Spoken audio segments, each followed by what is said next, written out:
온유한 자는 복이 있나니 그들이 땅을 기업으로 받을 것이며. 자, 땅을 기업으로 받았던 대표적인 구약 성경의 인물이 누구라고 그랬죠? 여호수아와 갈렙이 받았죠. 근데 그 중에 우리는 갈렙을 중심으로 해서 봤단 말이에요. 근데 그 여호수아, 이거 켜졌어요. 확인해 볼게요.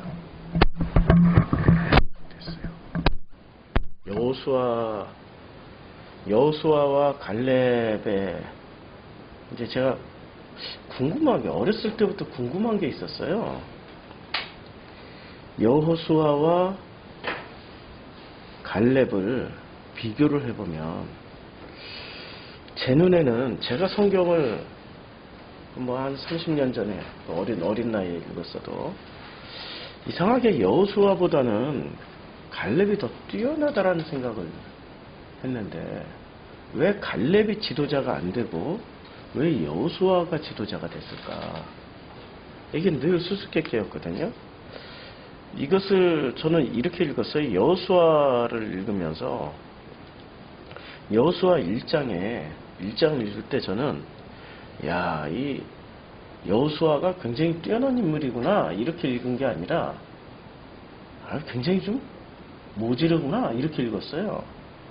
이제 여호수아 1장 1절, 여호와의 종 모세가 죽은 후에 여호와께서 모세의 수종자 눈의 아들 여호수아에게 말씀하여 이르시되, 내 종 모세가 죽었으니 이제 너는 이 모든 백성과 더불어 일어나 이 요단을 건너 내가 그들 곧 이스라엘 자손에게 주는 그 땅으로 가라. 그래서 이제 여호와께서 여호수아에게, 눈의 아들 여호수아에게 이제 권력을 주는 장면이죠. 근데 이 장면을 저는 이렇게 생각을 해요. 하나님이, 우리 고대의 왕들은, 고대의 황제나 왕들은 자기 자신을 뭐라고 얘기를 했나요? 만약에 고레스 왕은, 우리가 성경에 나오는 고레스 왕이 있죠. 이 고레스 왕은 자신을 뭐라고 소개를 하냐면은 아주 특이하게 소개합니다. 이게 고레스예요. 이 사람이. 보이시죠? 이분이 고레스 왕이에요. 좀 많이 키우면. 자, 이분이 고레스 왕이시고요. 그 다음에 잘 안 줄어지네.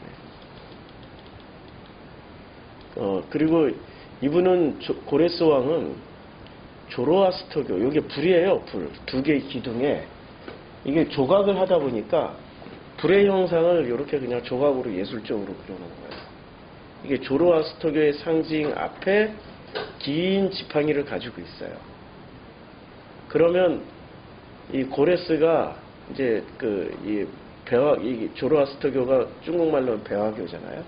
불을 숭배하는 종교.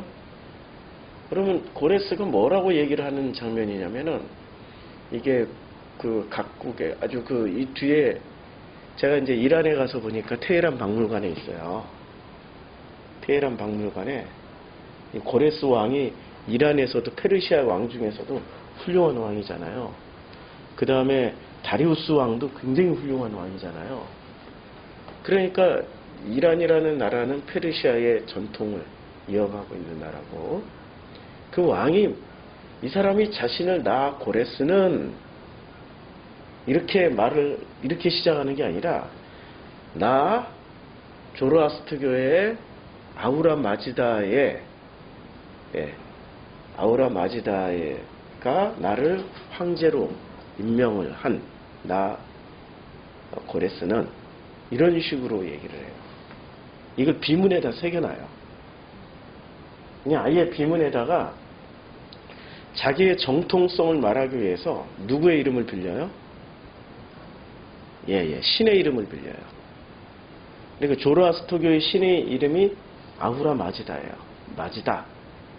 신의 이름을 빌려서 나 고레스는 아우라 마지다에 의해서 태어나거나, 아니면은 이제 그 고대의 황제들, 로마의 황제들은 또 어떻게 얘기를 해요?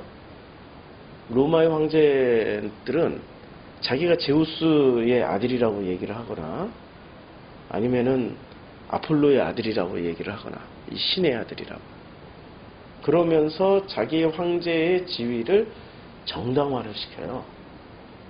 이거는 고대의 흔한 강한 권력을 가진 사람들이 자기의 권력을 확실하게 만들기 위해서 하는 일종의 그냥 수사적인 발언들이에요. 수사적인. 그래서 고레스 왕을 통해서 이제 어제 이 고레스 왕 얘기를 수요 성경 공부했기 때문에 오늘은 더 안 하는데 다른 각도로 하는데 이 고레스 왕을 통해서 우리가 보여주는 거는 이 일종의 말하는 습관, 고대에서 그 권력자들은 어떻게 자기 자신을 정당화하고 힘을 갖게 되는지를 그 패턴을 알면은 이걸 이렇게 읽을 수 있는 거죠. 이게 여호와의 종 모세가 죽은 후에 여호와께서 모세의 수종자 눈의 아들 여호수아에게 말씀하여 이르시되 내 종 모세가 죽었으니 이제 너는 이 모든 백성과 더불어 일어나 이 요단을 건너 내가 그들 곧 이스라엘 자손에게 주는 그 땅으로 가라. 이것은 누가 말을 하는 걸까요? 하나님이 말씀을 하시는 건가요? 여호수아가 자기의 권력을 확고하게 하기 위해서 이런 수사법을 쓰는 건가요? 아니 고대에 이게 패턴이라니까 옛날에 우리 세대까지는 있었어요. 편지를 쓰려면은 의뢰이 쓰는 편지에 인사체가 있죠. 일체후 기량만강하옵시며 뭐 이런 식의 고대 100년 전만 해도 편지를 쓰면은 뭐 그냥 그거부터 시작해요. 부모님 전상서 뭐 일체후 기량만강하옵시며 뭐 자는 이 아들은 이렇게 뭐 지금 어디로 향하고 있는데 이 멋진 바다를 보면서 아버님 생각에 눈물을 흘리옵나이다. 이렇게 100년 전에 했지만 우리 세대 때는 어떻게 했어요? 우리 세대 때는 반드시 그냥 본론으로 안 들어갔어요. 와 지금 이렇게 멋진 바다를 보고 너무 좋아서 편지를 띄웁니다. 이런 식으로 안 했다니까요. 일정 정도 인사말을 하는 거예요. 부모님에게. 아버님 식사는 하셨는지요? 늘 아버님 생각에 제가 그리워서 몸둘 바를 모르겠습니다. 그리고 나서 이 멋진 바다를 보다 보니 아버님 생각이 많이 납니다. 우리 때는 이런 패턴이 있었어요. 근데 요새는 이런 패턴 없죠. 카카오톡으로 뭐 일체후 기량만강하옵시며 이런 거 없잖아요. 아빠 밥 사줘. 아니 본론부터 나오잖아요. 우리 때는 그런 패턴을 깨면은 어떻게 되죠? 편지를 읽으시는 분이 불편해하세요. 이 자식이 이게 버르장머리 없는 자식 아니야 이거? 이런 식으로 우리는 일정 정도의 패턴을 가지고 있단 말이에요. 말하는 그 패턴들이 있었단 말이에요. 고대에 이런 패턴들이 있었다고요. 고대에 있었던 패턴은 어떤 패턴이에요? 황제나 왕 혹은 지도자가 되면은 반드시 누구의 이름으로? 신의 이름으로. 지금 여호수아가 모세로부터 권력을 받았어요. 모세로부터 권력을 받았으면 이제는 이 하나님의 지금 하나님께 경배드리고 예배드리기 위해서 광야로 나온 사람들이잖아요. 그럼 누구의 이름으로 자기의 권력을 합법화하고 합리화시켜야 되죠? 예, 여호와의 이름으로. 여호와의 이름으로. 자, 이제 이런 뉘앙스로 성경을 읽으면은 제가 왜 여호수아가 권력 기반이 약했는지가 이해가 돼요. 자, 이제 내 평생에 너를 능히 대적할 자가 없으리니 내가 모세와 함께 있었던 것 같이 너와 함께 있을 것입니다. 내가 너를 떠나지 아니하며 버리지 아니하리니 강하고 담대하라. 너는 내가 그들의 강하고 담대하라. 저는 이 구절을 읽으면서 제가 여호수아를 굉장히 위대한 지도자로 생각했을까요? 아니면은 굉장히 권력 기반이 약한 사람으로 생각했을까요? 약하니까 계속 누구의 이름을 빌려요? 지금 MSG 교회에 누가 묻더라고. 왜 하필 MS 상에는 MS 교회는 이해를 하겠는데 지가 왜 붙냐고. MSG. 예. 조미료는 먹을 때 입에는 맛있지만 먹고 나면 부작용이 심각하잖아요. 그래서 조미료와 같은 교회 MSG. 예. MS 상회에 그 김사만 회장님을 보세요. 위기가 오니까 그 교회 내에서 자기의 권력 기반을 확실하게 하기 위해서 계속해서 끌어다 쓰는 이름이 있죠. 누구의 이름을 끌어다 써요? 예, 하나님의 이름을 끌어다 써요. 하나님께서 이렇게 주셨습니다. 하나님께서 하셨습니다. 하고 계속해서 뭘 끌어다 써요? 하나님을 계속 끌어다 쓴단 말이에요. 이것을 나중에 후대가 기록할 때면 MS 상회가 드디어 싸움에서 이겨가지고 모든 것을 이겨내고 대한민국의 대표 브랜드 상회로 딱 자리를 잡았어요. 그러면 한 1000년 후에 후대가 이거 기록할 때 어떻게 기록할까요? MS 상회의 김사만 회장님은 하나님이 이렇게 말씀하셨습니다. 내 평생에 너를 능히 대적할 자가 없으리니 내가 모세와 함께 있었던 것 같이 김사만 너와 함께 있을 것입니다. 내가 너를 떠나지 아니하며 버리지 아니하리니 강하고 담대하라. 이 말씀을 가지고 우리 회장님은 일평생 싸우고 승리할 결국 대한민국의 대표 기독교 브랜드가 됐습니다. 라고 기록을 할 거 아니에요. 이제 이해가 되시죠? 이 장면이. 저는 이렇게 이해를 했어요. 그 어린 나이에 고등학교 때 이걸 읽는데 이게 이렇게 읽히는 거예요. 그래서 이제 여호수아에 대해서는 이렇게 신뢰가 안 된 거예요. 이런 식으로 읽으니까. 강하고 담대하라. 자, 보세요. 강하고 담대하라가 여호수아 1장에 계속 나오는 거예요. 자, 1장 7절에도 오직 강하고 극히 담대하여. 그러면 여호수아가 강하고 담대했다는 얘기예요? 아니면 강하고 담대하지 못했다는 얘기예요? 담대하지 못했으니까 강하고 담대하라 계속 얘기를 해주는 거예요. 아니 강하고 담대하면 그런 소리 좀 하지 마세요. 짜증나요. 나 이미 강하고 담대하거든요. 이러고 나올 거 아니에요. 여호수아가 좀 갈렙에 비해서 많이 부족한 사람이구나 라고 저는 그렇게 읽히는 거예요. 여호수아가. 그리고 권력을 확실하게 모세가 떠난 그 공백, 모세로부터 권력을 확실하게 물려받지 못했구나. 자, 나의 종 모세가 내게 명령한 그 율법을 다 지켜 행하고 우로나 좌로나 치우치지 말라. 그리하면 어디로 가든지 형통하리라. 이걸 만약에 여호수아가 모세가 명령한 그 율법을 다 지킬 만한 사람이고 우로나 좌로나 치우치지 않을 사람이라면은 여기까지는 쓸 수 있죠. 나의 종 모세가 내게 명령한 그 율법을 다 지켜 행하고 우로나 좌로나 치우치지 말라. 딱 여기까지는 쓸 수 있죠. 근데 뒷구절을 하나 더 붙여놓은 거예요. 그리하면이 딱 붙는 거예요. 그리하면 어디로 가든지 형통하리니.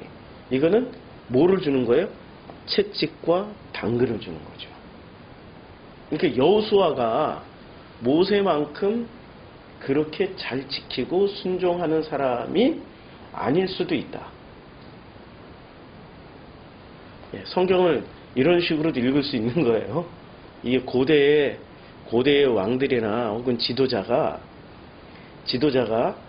자기의 권력을 강화시키기 위해서 인용하던 그 패턴을 알게 되면, 지금 여호수아나 이런 모세 시대에는 언제나 황제나 권력자가 자기가 그 권력의 자리에 섰을 때 항상 가장 강하고 힘이 센 신의 이름을 빌려서 자기의 권력 기반을 공고하게 하는 거거든요. 자, 그래서 또 이게 몇 번 반복되냐면 강하고 담대하라, 강하고 극히 담대하라, 내가 내게 명령한 것이 아니냐, 명령을 했어요 여호와가. 그리고 어떻게 해요? 강하고 담대하라. 거기다가 두려워하지 말며 놀라지 말라. 계속 이렇게 강하고 담대하라, 강하고 담대하라, 그러고 강하고 담대하고 두려워 말며 놀라지 말라. 이 정도까지 막 반복이 되면은, 저는 이제 생각이 성경 읽으면서 거꾸로 돌아가는 거야. 여호수아가 대단히 훌륭한 사람이구나로 읽는 게 아니라, 여호수아가 좀 많이 모자란 사람이구나. 내 자녀가 둘이 있어요. 여호수아와 갈렙이라는 자녀가 아들이 둘이 있어요. 우리 아들 이름이 하나는 여호수아고 하나는 갈렙이야. 근데 갈렙이 얘는 뭐를 해도 잘해. 그냥 사막 한복판에 던져놔도 얘는 살을 내야. 얘는 어디다 갖다 놔도 얘는 잘 살아갈 애야. 근데 여호수아 얘는 어디다 갖다 놓든지 간에 걱정이 돼. 그런데 이 두 형제가 이제 세계 일주를 해야 되는 거예요. 그러면은 갈렙한테 말을 많이 할까요? 여호수아라는 좀 모질한 애한테 말을 많이 할까요? 갈렙한테 나 너 믿는다? 잘해? 이러고 끝나지만 여호수아라는 아들한테는 강하고 담대해야 돼. 극히 강하고 담대해야 돼. 혹시라도 네가 강하고 담대하고 혹시라도 어떤 사건과 사람들을 만날 때 놀라지 마. 두려워하지 마. 이 엄마가 아빠가 너희들을 위해서 뒤에서 이 통장 잔고 다 준비해 놓고 달러 다 준비해 놨어. 걱정하지 마. 이해가 되죠? 마음으로 읽으면은 이 장면이 지금 이해가 되는 장면이어야 되는 거죠. 이것을 교리로 읽으면은 어떻게 될까요? 교리로 읽으면 하나님 말씀하셨어. 와, 여호수아에게 하나님만 의지하고 오직 율법을 주야로 지키고 좌로나 우로나 흔들리지 않고 가면은 형통하게 해주신다고 그랬어. 이 말씀을 덥석 붙잡고 할렐루야 하면 이건 내 말씀이야. 이렇게 붙잡게 되는 거죠. 근데 이 뉘앙스를 느끼면서 읽어보라고요. 지금 이 백성들조차도 여호수아에 대해서 아닌데? 갈렙이 더 뛰어난데? 이러고 헷갈리고 있는 중이란 말이에요. 그러니까 여호수아가 자기의 권력을 확실하게 하기 위해서 역으로 이렇게 계속. 자, 이제 이제 여기까지 9절까지 강하고 담대하라, 두려워하지 말며 놀라지 말라. 내가 어디로 가든지 내 하나님 여호와가 너와 함께 하느니라 하시니라.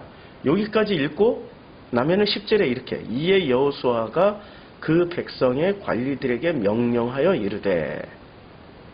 자, 이에 이제 9절까지 읽고 나서 비로소 뭐를 해요? 비로소 자기가 지도자로서의 모습을 보여줍니다. 여호수아가 그 백성의 관리들에게 명령하여, 이제 드디어 명령이 나오는 거예요. 진중에 두루 다니며 그 백성에게 명령하여 이르기를 양식을 준비하라. 사흘 안에 너희가 이 요단을 건너 너희 하나님 여호와께서 너희에게 주사 차지하게 하시는 땅을 차지하기 위하여 들어갈 것임이라 라고 했어요. 그래서 자 보세요. 그러면 여호와의 종 이제 여호수아가 반지파에 말하여 이르되 여호와의 종 모세가 너희에게 명령하여 이르기를 너희 하나님 여호와께서 너희에게 안식을 주시며 이 땅을 너희에게 주시리라 하였나니 너희는 그 말을 기억하라. 이 말을 자세히 읽어보면은 뭐가 느껴져요? 자기가 힘이 강하고 능력이 있으면은 여호와께서 주셔 이렇게 하면 되는데 누구를 인용을 해요? 그렇죠. 권력이 강한 거예요, 약한 거예요? 아직까지 모세가 가졌던 권력만큼 가지지 못했으니까 모세를 인용해서 하는 거예요. 모세를. 우리도 말 습관이 그렇잖아요. 그냥 우리 이제 애들끼리 서로 놀이를 하다가도 야, 너 이거 해. 너 이거 하라니까? 강한 애는 이렇게 얘기를 해요. 근데 약한 애는 선생님이 그러는데 너 이거 하라고 그랬어. 선생님이 그랬는데 너 이거 하라고 그랬어. 선생님이 하라고 그랬다니까? 이해가 되죠? 지금 여호수아가 딱 그 장면이에요. 므낫세 르우벤 지파와 갓 지파와 므낫세 반 지파에게 이렇게 말을 하면 되는 거예요. 여호와의 명령이야, 말씀이야. 이 땅을 너에게 주시리라 하였어. 너는 그 말을 기억하고 건너가 하면 되잖아요. 근데 누구를 인용해요? 모세가 너에게 명령을 하여, 모세가 너에게 명령했잖아. 선생님이 말하는데 너 이거 하라 그랬어. 좀 고정이냐.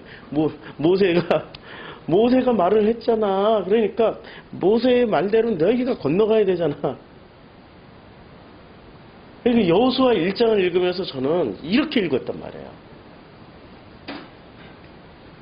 이렇게 읽고 나니까 이제 궁금증이 생기는 거예요. 아니, 왜 뛰어난 갈렙이 지도자가 되지 못했고 왜 여호수아가 지도자가 됐을까? 왜? 그는 지난주에 말씀드렸죠. 갈렙이라는 이름 자체가 어떤 의미를 가지고 있는데 그 의미가 무슨 뜻이죠? 갈렙이? 개. 우리 여기서 갈렙이 몇 장 몇 절에서 나오더라? 다시 이걸 싹 다 바꿔놔 버렸더니 사사기에 나오네. 사사기에, 자, 사사기를 읽어보면은 이제 여호수아가 지나고 난 다음에 이제 사사기, 이게 지금 신명기, 사사기. 자, 여호수아가 죽은 후에, 자 보세요. 이제 여호수아가 죽었어요. 이제 여호수아가 죽은 후에 권력이 누군가에게로 넘어가야 된단 말이에요. 이제 가나안 땅에 들어갔고, 예, 사사기는 여호수아 다음에 사사기란 말이에요. 그러면 여호수아 때 가나안 정복 전쟁이 있었어요. 가나안에 들어갈 이유. 그다음에 여리고성 함락 작전도 있었고, 아이성도 함락시키고, 곳곳에 각 지파별로 땅을 차지하는 정복 전쟁이 있었단 말이에요. 근데 정복 전쟁을 이제 얼추 이제 대충 마무리가 돼가는 거예요. 근데 여호수아가 죽은 후에 이스라엘 자손이 여호와께 여쭈어 이르되 우리 가운데 누가 먼저 올라가서 가나안 족속과 싸우리이까? 그러니까 여호와께서 이르시되 유다가 올라갈지니라. 보라, 내가 이 땅을 그의 손에 넘겨줘. 이게 지금 우리는 이걸 읽을 때마다 여호와께서 말씀하시면, 야, 이렇게 예언을 하셨으니까 예언대로 우리가 따라가야지?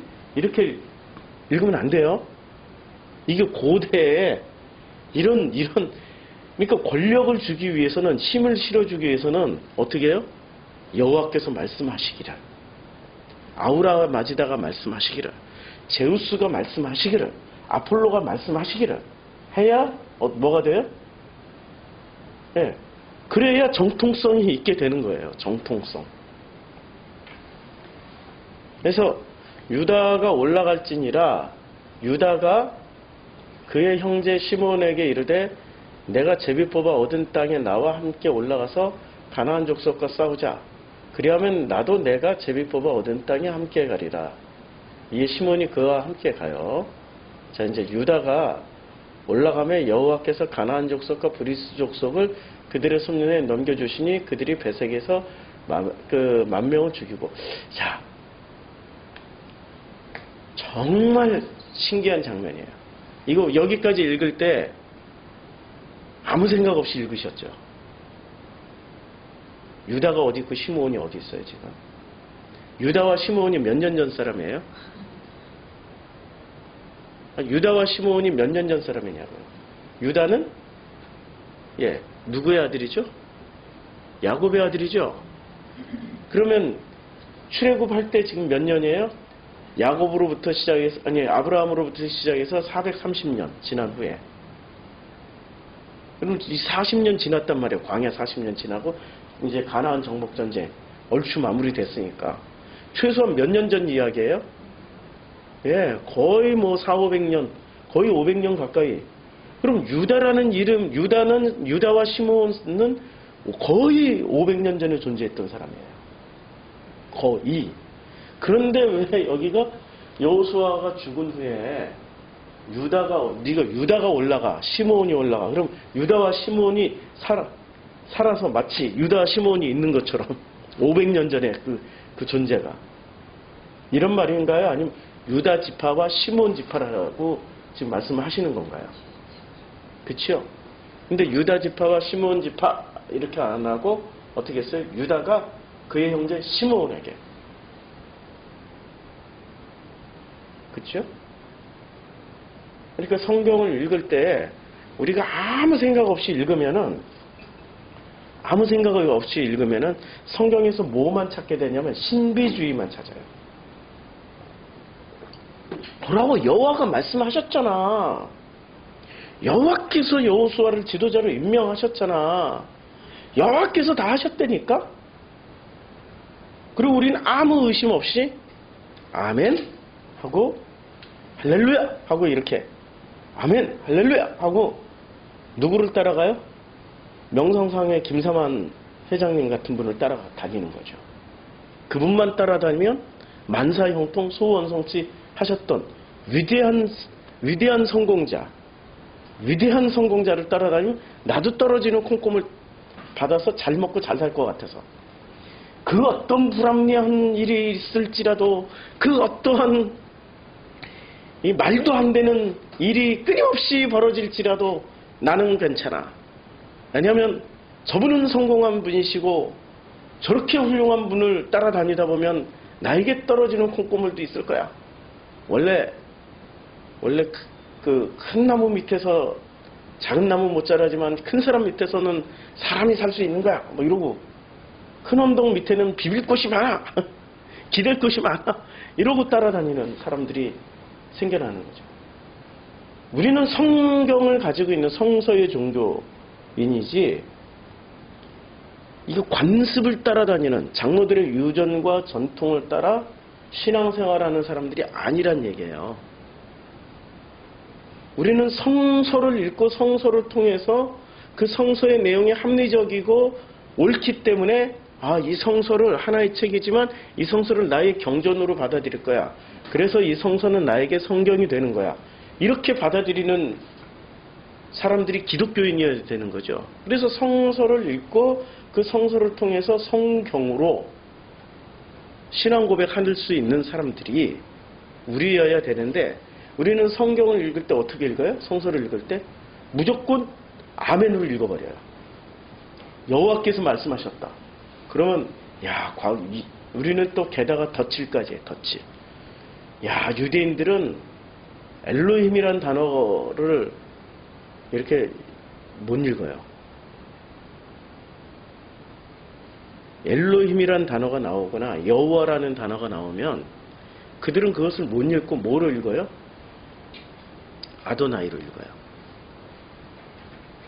아니 글씨는 분명히 엘로힘 여호와로 나와 있어요. 근데 그들은 글씨는 분명히 여호와 엘로힘 야훼 이렇게 나오는데 그렇게 못 읽고 아도나이 이렇게 읽어요. 우리말로 치면은 하나님이라고 못 부르고 뭐라고 불러요? 주님 이렇게 읽는 거죠. 이런 것들을 본받아서 우리가 어찌 감히 그 영광스럽고 그 위대하시고 지고지순하시고 무소부재하시고 영원하신 그 하나님의 이름을 우리가 감히 어떻게 부를 수 있겠습니까? 그냥 주님이라고 부릅시다. 이런 신앙의 전통까지 덧칠해져가지고 어떻게 해요? 성경을 읽을 때마다 경건한 마음으로 읽어야 돼. 그냥 성경은 정말 무조건 아멘하고 읽어야 돼. 이렇게 시작해버리면은 성경 내용을 하나도 모른다는 얘기예요. 그럼 뭐만 남아요? 충성과 복종과 절대 맹종만 남아요. 그러면은 이 성경은 충성, 맹종, 복종 이런 것을 위해서 쓰여진 건가요? 아니에요. 성경을 통해서 하나님과 나와의 관계 회복을 하라고 쓰여진 책이 이 성경인데 관계 회복은 아예 할 생각을 안 하고 뭐만 남아 있어요? 관계 회복. 그냥 위대하신 왕과 저 무지랭이 백성과의 관계야. 말씀하시면 듣겠나이다. 황제여 말씀하시면 듣겠나이다. 왕이시여 명령만 내리시옵소서. 그저 듣겠나이다. 이런 관계만 남아요. 그건 올바른 관계가 아니야. 하나님이 원하는 관계가 아니에요. 예수가 오셔서 예수가 당신이 중매장이가 되어서 당시의 이스라엘 백성들과 하나님과의 관계를 어떻게 맺어주려고 그랬어요? 하나님은 가장 위대한 신이니까 완전히 끝까지 복종, 순종, 맹종해야 돼. 이렇게 가르쳐주고 가셨나요? 그분은 아버지시고 너희는 자녀들이야. 자녀와 아버지의 관계를 회복해야 그게 구약성경 내내 쓰여진 내용이야. 이러고 가신 거죠? 관계 회복을 시켜주러 오신 분이시란 말이에요. 그런데 이 회장님들은 어떻게 이 성경 내용을 어떻게 해석을 해주세요? 성경에는 이 신비주의 몇 개. 이거 봐. 여호와가 말씀하셨잖아. 이야 몇백 년 전에 이 놀라운 예언을 하셨다고. 이거 보라고. 이미 이 고레스가 태어나기 몇백 년 전에 이사야가 나의 기름 부음 받은 종 고레스. 네? 보여드릴게요.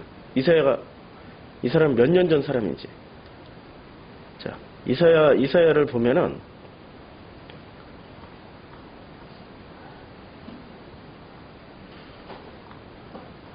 아이고 짧은 시간 안에 글 엄청 많이 올라왔네.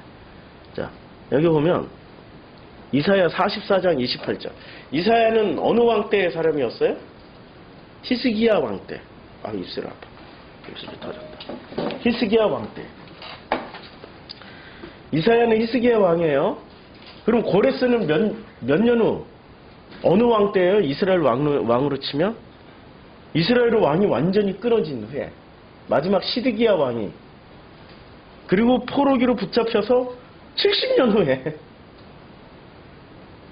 한참 후의 사람이에요. 자, 말 나온 김에 한번 찾아보자고요. 이스라엘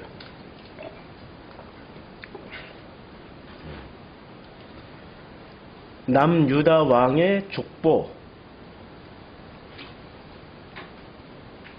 딱 나오죠.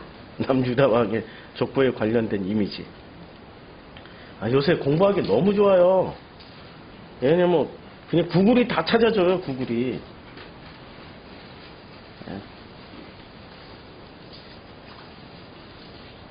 여호사밧. 막 너무 복잡해. 안경을 좀 바꿔 쓰고. 자, 여기에 보면 이제 호세아, 아모스, 요나, 열왕기하, 에스라, 느헤미야, 이사야, 미가. 요때 활동한 사람이 누구였어요? 왕정시대 931년 정도에 활동하던 사람이 이사야, 미가였어요.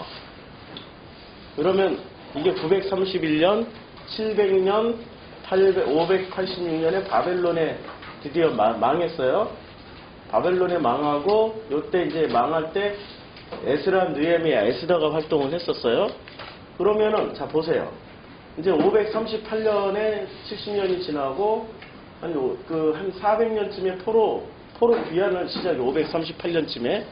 그러면 이사야는 언제 활동을 했었어요? 900년쯤에 활동했고 포로 귀환은 200년 후에 일어나기 시작해요. 그러면 200년 후에 일어날 일을 지금 누가 얘기하고 있는 거예요? 이사야 말씀을. 아까 이사야 여기다. 이사야 44장 26절. 고레스에 대하여 이르기를 내 목자라 라고 지금 말씀하고 있죠. 언제 얘기를 했다라는 거야? 이 고레스 이름을? 고레스는 언제 등장하죠? 고레스는 요때 포로기환 할 때 이때 있었던 왕이에요. 그러면 이미 200년 전에 누구 이름을 얘기했어 이사야가? 고레스와. 이거 읽을 때마다 목사들이 설교를 어떻게 해요? 우와, 놀라운 예언의 능력. 이거 보라고. 이미 몇백 년 전에 고레스가 태어나기도 전에 이사야가 고레스를 어떻게 알았냐고. 이러니까 성경은 절대 능력, 권위, 이 신비적인 걸 강조하면서 뭐라고 그래요? 믿으라고. 아멘 하라고. 그럼 뭐를 주장해? 절대 의심하면 안 돼. 예. 절대 의심하면 안 돼. 무조건 순종, 맹종, 복종을 하면은 뭐가 와요? 복이 와. 복이 온다. 예, 복이 온다. 이렇게 우리는 이제까지 배웠단 말이에요. 이렇게 배웠으니 성경을 읽을 때마다 무슨 마음으로 읽어요? 그저 경건한 마음으로, 두렵고 떨리는 말씀으로, 잘못 읽고 잘못 해석하면은 천벌 받을 것 같은 두렵고 떨리는 말씀으로 읽고 나서 성경을 읽고 나서 나는 이렇게 생각했는데 이거 내가 잘못 생각하면은 이거 벌 받을 것 같은데 이거 두렵고 떨리는데 우리 대부분 기독교인들이 그렇게 성경을 읽고 있단 말이에요. 아니라니까요. 성경을 우리에게 주신 거는 너 식으로 읽고 마음껏 생각을 해봐. 그러나 두려워하지 말고 걱정하지 말고 떨지 마. 누가 오셨기 때문에? 보혜사 성령님이 오셨기 때문에 보혜사 성령이 너희들 안에서 다 함께 역사에서 깨닫게 해주실 거야. 그거 누가 얘기를 했어요? 예수가. 아니 왜 예수의 말씀을 안 믿고 왜 회장님 말씀만 믿냐고. 아니 우리는 지금 예수의 가르침을 따라가는 종교란 말이에요. 근데 예수의 가르침은 안 따르고 누구의 가르침만 지금 따르고 있어요? 회장님. 아니 그냥 목사는, 이 사람들은 목사는 목사를 안 여겨요. 부목사, 협동목사, 이런 것들은 목사 아니야. 부목사는 내 종이지. 나에게 진짜 목사는 회장님, 당회장님. 당회장님은 진짜 목사야. 부목사 신방 오더라도 부목사 오니까 뭐 감사한 거 뭐 신방비 뭐 이렇게 한 5만 원 해야지, 뭐 10만 원 해야지. 회장님이 뜨셨다. 일단 빚을 내놔. 우리 회장님이 우리 집에 이 수만 명의 성도들 중에 우리 가정에 신방을 오셨다니 감개무량, 감격. 그래서 비서실에서 연락가. 우리 회장님이 가시면 안수기도 해줄 텐데 안수기도 줄을 쫙 서 있는데 안수기도 한번 받으려면 2년, 3년 예약이 돼 있거든. 그리고 신방 가신다는 속성반으로 해주신다는 거니까 자녀가 문제 있지? 예? 자녀가 좀 문제가 많지. 예? 그러면 한 2천만 원 봉투 넣어놓으라고. 그게 어느 회장님 얘기예요? 순복음 회장님. 잘 아시네. 순복음 회장님 얘기.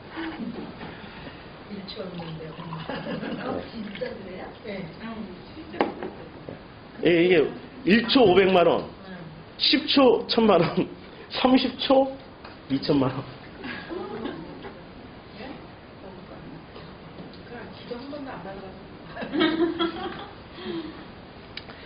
우리 초기에 우리 순복음 상회 출신 성도님들이 계셨어요. 아들이 ADHD 증후군이었어요.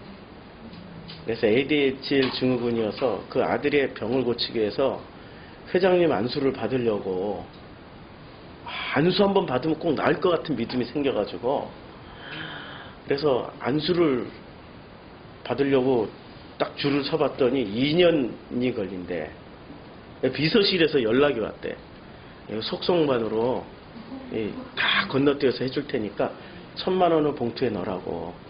정집사 그 사정도 다 알고 그러니까 어려우니까 1000만 원만 넣어놓으라고. 그래서 받았대요.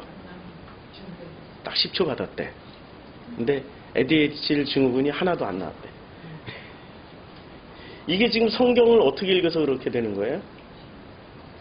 신비주의로 읽어서 이렇게 되는 거죠. 합리적으로 읽어야죠. 은혜 없는 얼굴로 보지 마세요, 저 뒤에서. 지금 내가 지금 이름 거론했다고 벌써.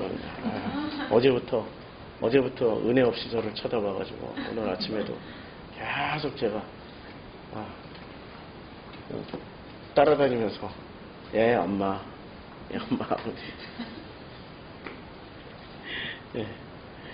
배우자는 왜 배우자면은 옆에 사람에게 배우자. 배워야 하니까 배우자. 잘 배우고 있습니다. 자, 200년이 뚝 떨어져 있어요. 그러면 이사야가 이렇게 말씀을 하시면은 우리는 어떤 식으로 이해를 하냐면, 와, 고레스에 대하여 내 목자라. 고레스를 예언했구나. 그리고 여호와께서 그의 기름 부음을 받은 고레스에게 이같이 말씀하시되 내가 그의 오른손을 붙들고, 와, 200년 전에 이렇게 말씀하셨구나. 우린 신비주의를 여기서 꺼내서 읽는단 말이에요. 근데 신비주의를 꺼내서 읽을 게 아니라 잘 보면 고레스는 페르시아 황제고, 이 사람은 철저하게 조로아스터교 신자일 뿐이지 이게 지금 유대교 신자가 아니란 말이에요. 그치요?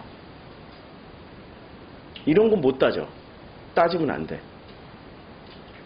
의심하면 안 돼. 성경을 읽으면서 끊임없이 합리적으로, 논리적으로, 이성적으로 하는 것을 불경하다고 가르치는 그런 데가 있으면 얼른 나오세요. 성경을 우리에게 주신 목적은 어떻게 읽으라고요? 합리적으로, 논리적으로, 이성적으로 의심하고 확인하면서 따지면서 읽으라고 주신 책이에요.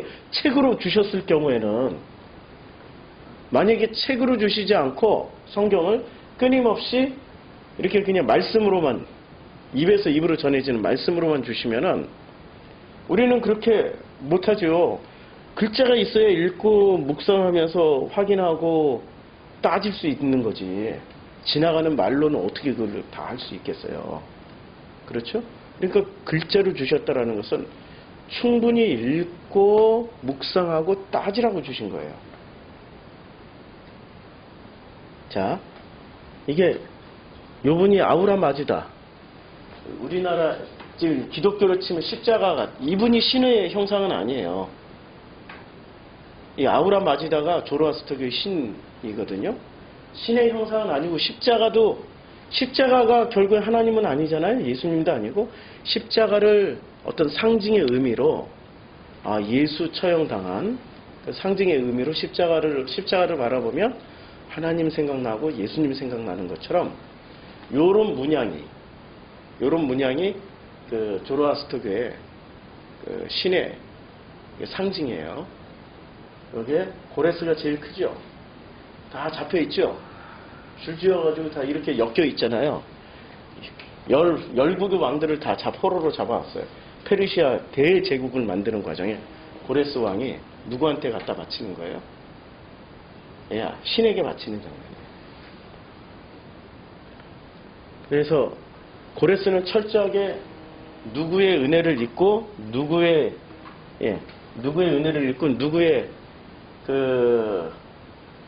힘으로 이렇게 강력한 페르시아 제국을 만들었다고 생각을 하는 거예요.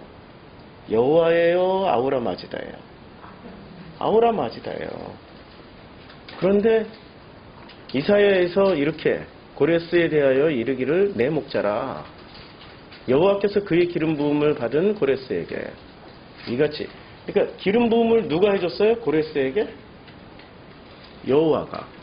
그럼 여호와가 고레스 왕을 뭐라고 얘기를 해요? 내 목자야.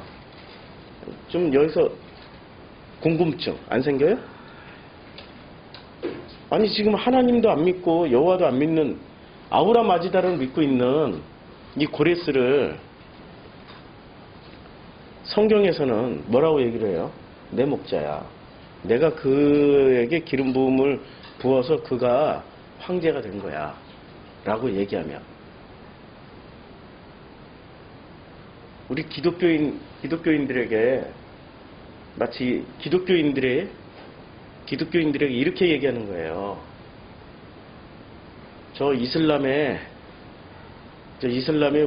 훌륭한 지도자, 아니면 저 승려 중에 훌륭한 무슨 전 세계적으로 유명한 그 스님이 있잖아요. 누구죠? 달라이라마, 뭐 탕니탄, 뭐 베트남 승려 중에 이런 승려, 그냥 주님이 기독교인들에게 한국 교회에 내가 기름 부어 세운 저 달라이라마, 내 목자 탕니탄 이렇게 얘기하면 기독교인들이 어떻게 생각하겠어요? 뒤집어지고 자빠지고 난리 나는 거죠. 딱 그 장면이에요. 지금 인정할 수 없는 장면이 시작된 거죠. 그러면 우리 기독교는 뭐지? 기독교만 다녀야, 교회만 다녀야 구원받고 축복받고 성공한다고 믿었는데 어랍쇼?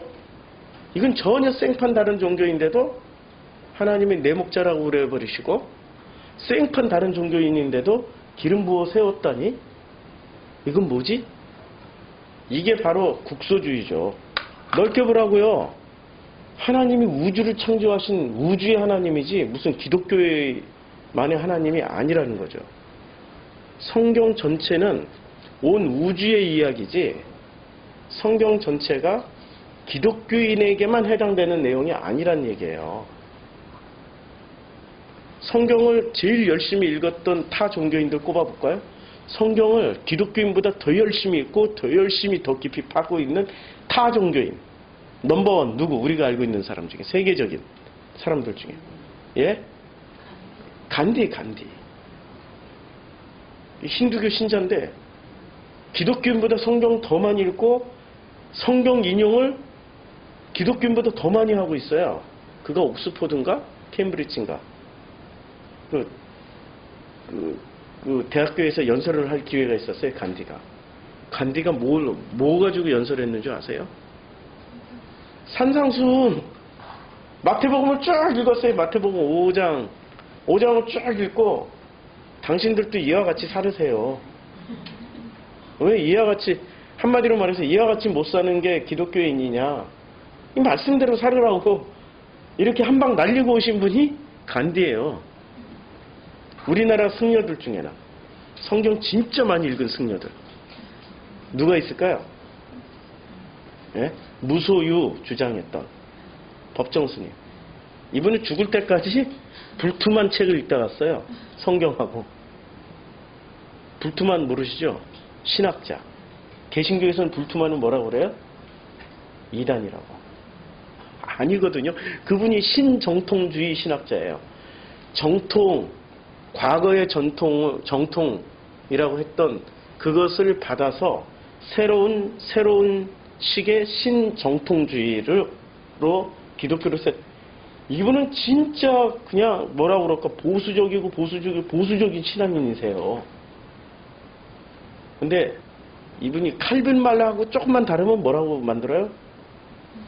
무조건 이단이야. 칼빈하고 조금만 다르시면. 절대 칼빈의 교리는 이미 그 세계관에서 나온 교리이기 때문에 지금의 세계관하고 다르잖아요. 벌써 편지체 하나만 하더라도 우리 많이 바뀌었어요. 이 기체후 일양만강하옵시며 에서 아버님 전상서로 했다가 지금은 아빠 밥 사줘! 이렇게. 지금 우리가 살고 있는 몇십 년 안에서도 엄청나게 많은 패턴이 바뀌었단 말이에요. 400년 전, 500년 전, 지금 루터의 종교개혁 400년? 칼빈 탄생 몇백 년? 그때 그 마인드하고 지금하고 또 하늘과 땅이란 말이에요. 지금 우리대로 성경을 읽고 해석하라고 주신 거지, 이 몇백 년 전 사람들의 사고방식으로 읽고 해석하라고 주신 성경이 아니란 말이에요. 근데 몇백 년 전에 안경을 이렇게 딱 끼고 이 안경에 맞춰서 성경을 읽고 있으면 안 되는 거죠. 지금 우리가 읽고 우리가 은혜 받고 우리가 이 성경을 통하여서 하나님과의 관계 회복을 하고, 그 관계 회복을 하나님 아버지와 아들로서의 관계 회복하고 신랑과 신부로서의 관계 회복을 하고, 그러니까 한마디로 말하면 사랑하는 사이로 관계 회복을 하라는 얘기예요. 사랑하는 관계로. 근데 그 관계로 회복을 하는 차원으로 성경을 읽는 게 아니라 어떤 차원으로 읽어요? 임금과 신하의 관계로. 절대 복종, 절대 순종, 그런 관계로 성경을 읽고 있단 말이에요. 뭔가 굉장히 잘못된 거죠. 그래서 그런 관계로 성경을 읽고 해석해주고 설교하는 교회에 가면은 항상 뭐만 남아있어요? 조건이 딱 있어. 충성하면 뭘 줘? 충성하면 축복을 줘. 그 다음에 충성하면 또 뭘 줘? 구원을 선물로 줄까? 뭐 이러고. 마치 누가 가지고 있는 것처럼? 회장님들이 가지고 있는 것처럼. 우리는 그냥 성공한 분 따라다니다 보면 축복 받을 거야 하고 그런 식으로 성경을 읽고 있단 말이에요. 아니고요. 자, 내 목자 여호와의 기름 부음을 받은 고레스, 이렇게 얘기를 했을 때는 뭔가가 있다라는 거예요. 우리가 아직 수준이 안 돼서 이건 건너뛰고, 자, 이제 사사기 1장으로 건너가면은 사사기 1장, 우리 산상수는 지금 의를 위하여, 아니, 산상수는 이거 공부하면서 지금 여기 가는 거예요. 의에 줄이고 목마른 자는 복이 있나. 아니, 땅을 기업으로 받을 것이며. 아까 여기 땅을 기업으로 받을 것이며. 땅을 기업으로 받는다. 그럼 땅을 기업으로 받았던 사람 중에 대표적으로 누가 있었어요? 여호수아와 갈렙이 있었고, 그 여호수아와 갈렙 이야기를 지금 하다가 사사기까지 넘어왔어요. 자, 사사기에 이제 읽다 보니까 좀 이상하죠? 예. 유다, 시므온은 이미 몇 년 전 사람이에요? 이미 400~500년 전 사람이에요. 가나안 땅 들어가기 전에 400~500년 전 사람인데 이 사람들 이름으로 얘기를 하는 거예요. 자, 이제 쭉 건너뛰고 그 유다 자손이 이제 비로소 뭐가 나와요? 유다 자손이 이제 나오는 거야. 유다 자손이. 유다와 시므온이 들어갔지만, 그럼 유다와 시므온이 들어간 게 아니라 유다 지파와 시므온 지파가 들어간 거죠. 그래서 남쪽 예루살렘에서는 두 부족이 살아요. 북이스라엘의 북쪽에서는 10지파가 살지만 남쪽에서는 2개의 지파가 살아요. 어떤 지파가 살죠? 예, 유다 지파하고 시므온 지파가 예루살렘 쪽에서, 남쪽에서 살아요. 예루살렘에서. 자, 그러면 유다 자손이 예루살렘을 쳐서 점령하여 칼날로 치고 그 성을 불살랐으며, 그 후에 유다 자손이 내려가서 산지와 남방과 평지에 거주하는 가나안 족속과 싸웠고, 또 유다가 가서 헤브론에 거주하는 가나안 족속을 쳐서 세세와 아히망과 달메를 죽였더라. 헤브론의 본 이름은 기랏 야르바였더라. 거기서 나아가서 드빌의 주민들을 쳤으니 드빌의 본 이름은 기랏 세벨이라. 갈렙이 말하기를, 이제 드디어 누가 나와요? 갈렙이 나오는 거예요. 지금 사사기가 시작됐는데 사사기의 시작 내용에 등장하는 인물이 누가 등장합니까? 유다 자손과 시므온 자손이 나오는데, 이 시므온 자손은 슬쩍 사라지고 주로 누가 전쟁을 해서 승리를 해요? 유다 자손들이. 유다 자손들이 전쟁을 하는데 그 유다 자손을 이끄는 지도자가 누구였어요? 개똥이 갈렙이었어. 개똥이. 드디어 갈렙이 등장을 하는 거예요. 갈렙이 드디어 지도자로서 등장을 하는 거예요. 사사기 시작할 때. 여호수아 시작할 때는 여호수아가 지도자로 등장하는데 살짝 좀 삐리하게 등장을 하는 거죠. 그러니까 두려워하지 마라. 강하고 담대해라. 강하고 담대하고 두려워하지 마라. 내가 너와 함께 있다. 여호수아야, 두려워하지 마. 힘들면은 얘기해. 내가 여기 이 엄마 아빠가 다 준비해놨으니까. 이해가 되죠? 여호수아 시작 때는. 근데 지금 사사기의 첫 시작을 놀랍게도 누구로 시작을 하고 있어요? 유다 자손과 시므온 자손이 시작을 하는데, 그 중에 유다 자손이 슬쩍, 시므온 자손은 이제 등장하지 않고 유다 자손이 막 점령하고 들어가는 장면이 나와요. 점령하고 들어가는데 그때 유다 자손을 이끌던, 유다 지파를 이끌던 사람이 누구였다라는 얘기예요? 갈렙. 그래서 갈렙의 아우에, 갈렙의 이제 여기서 슬쩍 이제 갈렙이 말하기를 기랏 세벨을 쳐서 그것을 점령하는 자에게는 누구를 줘요? 내 딸 악사를 아내로 주리라. 자기 딸을 아내로 주기로 했어요. 그러면은 보세요. 지금 여호수아는 들어갈 때 강하고 담대해라. 응? 꼭 강하고 담대해야 돼. 절대 흔들리지 마. 내가 명령한 땅이니까 반드시 들어가야 돼. 이게 아니라 지금 갈렙은 어떻게 얘기를 해요? 점령을 해야 되는데 힘을 최대한 끌어와야 돼. 이게 전쟁이니까. 그래서 힘을 최대한 끌어오기 위해서 어떻게 했어요? 조건을 탁 내서 내 딸 악사를 결혼시키 거기에 승리한 그걸 점령한 자에게 신분 뭐든지 따지지 않고 그 땅을 딱 점령한 자에게는 누구를 줘요? 자기 딸을 주겠다. 살신성인하는 거죠. 자기 딸을 사랑하는 아빠 그래도 난 그렇지 사랑하는 남자가 있는데 에? 그런 거 무시하고 그냥 주겠다. 그러면 누가 제일 먼저 가요? 누가? 악사를 사랑하는 사람이 제일 먼저 가겠지. 사랑의 힘은 무지무지 강한 거예요. 예? 이 여호수아가 뛰어난 지도자입니까? 지금 갈렙이 뛰어난 지도자입니까? 예, 갈렙이 훨씬 뛰어난 지도자예요. 정치적인 거나 이 군사적인 거나 벌써 사람 쓰는 게 다른 거죠. 그래서 누가 등장합니까? 갈렙의 동생이에요.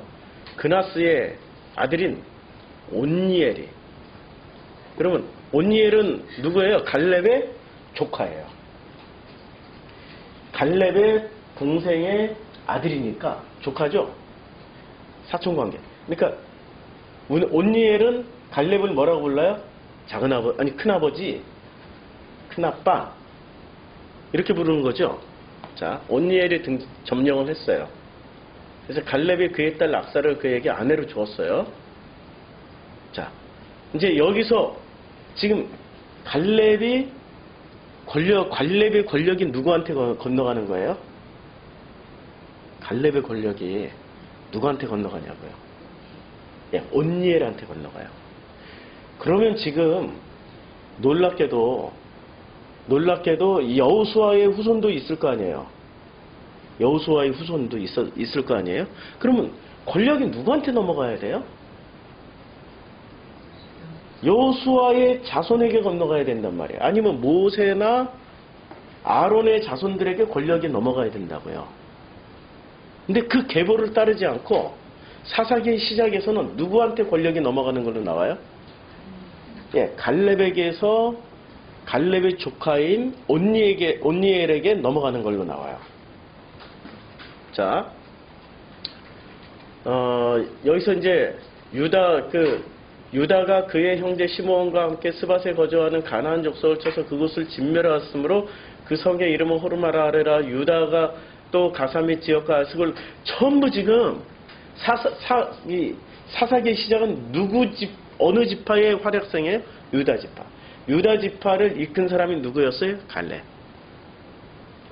이제는 온니엘이에요. 그들이 모세가 명한 대로 헤브론을 갈렙에게 주었더니 그가 거기서 안악의 세 아들을 쫓아내었고. 자, 그런데 보세요. 거꾸로 이제 그냥 유다 지파는 대단한 활약성을 얘기를 해요. 대단한 활약성을. 그런데 여기서부터 그 활약성과 다른 내용이 나옵니다. 베냐민 자손은 예루살렘에 거주하는 여부스 족속을 쫓아내지 못하였으므로. 그렇죠? 베냐민 지파는 뭐를 못했어요? 자기 역할을 다 못한 거예요. 지금 뭐 반대로 확 보여주잖아요. 유다 지파는 승승장구 승리를 보여주는데 베냐민 지파의 실패담을 갑자기 탁 넣어놨어요. 그러니까 이건 대조를 하려고 그런 거죠.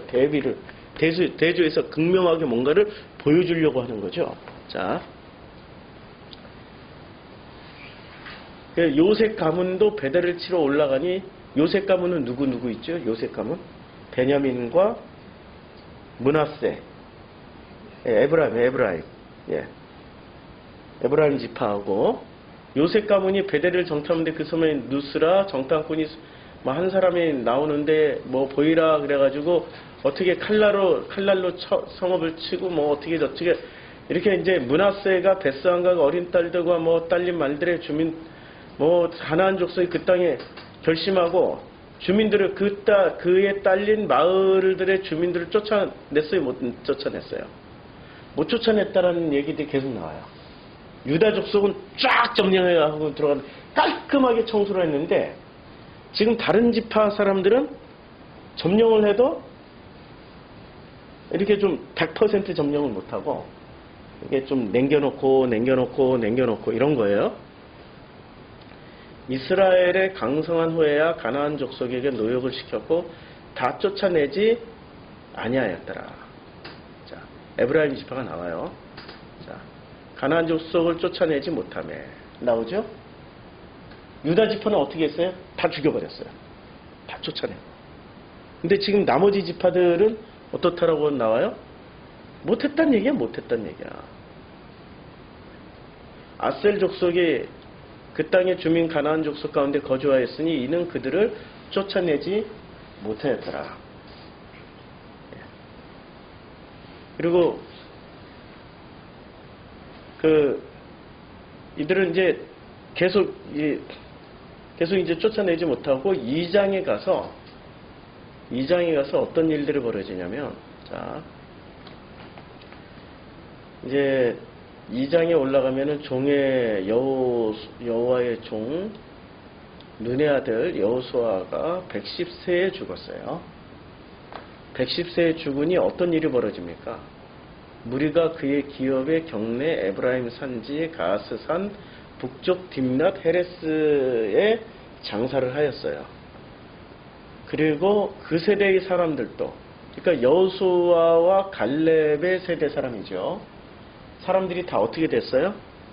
다 그 조상들에게 돌아가고. 잘 보세요. 천국 갔다라고 얘기를 해요. 조상들에게 돌아갔다고. 이런 구절 하나하나를 잘 보라고요. 성경을 그냥 읽지 마시고 천국 갔다고 얘기해요. 조상에게 돌아갔다고 그래요. 그리고 예수가 또 비유로 말씀하신 그 거지 나사로가 누구의 품에 안겨 있어요? 조상의 품에 안겨 있단 말이에요. 조상을 히브리어로 다시 말하면 아빠예요. 아버지에게로 돌아가는 거예요. 아버지에게로. 우리는 죽으면 어디로 가요? 예, 조상에게 돌아가는 거예요. 아니, 우리는 족보가 다른데요. 갈렙을 통해서 지금 얘기를 해주잖아요. 그 땅을 지금 차지하는 얘기를 하는 거예요. 땅을 기업으로 받을 것이다. 땅을 기업으로 받은 사람들은 누구의 품으로 가요? 아버지의 품으로, 조상의 품으로. 근데 우리는 이스라엘 사람이 아닌데요? 개똥이도 유다 지파의 지도자가 됐고 그가 땅을 점령했고 땅을 차지했단 말이에요. 우리들은 뭐예요? 우린 개똥이보다 낫잖아 좀. 예? 지금 갈렙은 정통 유대 출신이 아니고 그나스 부족의 그 가나안 부족 중에 한 부족 중에 그 부족의 출신이었고 그가 홍해를 건너온 자가 된 거예요. 히브리가 된 거예요. 그래서 족보를 만들 때 넌 어디서 너는 어느 지파 할 때 그냥 이렇게 가다 보니까 뭐 자세한 설명이 없으니까 이게 소설이에요. 근데 자세한 설명이 없으니까 그냥 너는 가나안 족속이고 네가 차지할 땅이 여기면 넌 그냥 유다 지파로 들어가. 여기를 제일 잘하니까 네가 이제 어차피 유다 지파에 소속돼 가지고 그 땅에 전쟁을 해서 차지해야 될 거니까 너 유다 지파 들어가. 그래서 갈렙이 유다 지파 들어갔고 유다 지파에 들어가서 정탐꾼까지 돼 가지고 유다 지파를 대표해서 정탐꾼이 돼서 갔더니 야, 저기들은 우리의 밥이야 했는데 나머지 10명은 아니 우리는 메뚜기예요. 저들은 거인이에요. 우리는 메뚜기와 같아요. 그래서 하나님이 38년을 가데스 바니에서 다시 돌릴 때 이 여호수아와 갈렙은 죽지 않고 살아남아서 나머지 광야에서 태어난 2세대들을 이끌고 가나안 땅에 들어가는 일을 해요. 들어가는 일을 하는데 여호수아는 여호수아서를 통해서 여호수아의 활약상이 엄청나게 나와요. 갈렙은 안 나와. 여호수아에서 철저하게 안 나와. 근데 갈렙이 언제 등장하냐면 사사기, 여호수아가 끝나고 사사기에 딱 하고 등장해요. 딱 하고 등장하는데 그가 어느 순간에 보니까 유다 지파를 이끄는 지도자가 됐어요. 그럼 유다 지파에서 누가 태어났어요? 예수족보가 유다 지파에서 나왔잖아요. 근데 예수족보는 정통 유다의 후손들만 쫙 있을 줄 알았는데 정통 유다의 족보가 아닌 끼어들어온 자가 갈렙 같은 이 개똥이들이 만든 족보가 유다 족보라는 거예요. 지금 성경은 놀랍게도 이걸 솔직하게 얘기를 해준다니까요. 너무나도 솔직하게. 이걸 믿음의 눈으로 보기 시작하면 어떻게 돼요? 채색하고 덧칠하고 미화시키고 화려하게 만들어가지고 예수는 어떤 분이세요? 유다지파 정통지파에서 태어난 위대한 왕이시여. 왜 자꾸 그 정통 이런 걸 따져요? 왜 자꾸 그 교회 이 회장님들은 왜 정통을 왜 자꾸 따지냐고요? 그래야 자기 계보가 자기의 밥 먹고 사는데 지장이 안 생기니까. 근데 유다 지파의 족보에 갈렙이라는 사람이 들어와서 유다 지파를 이끌었다라는 것은 대단한 혁명입니다. 성경은 솔직하게 얘기를 해줘요.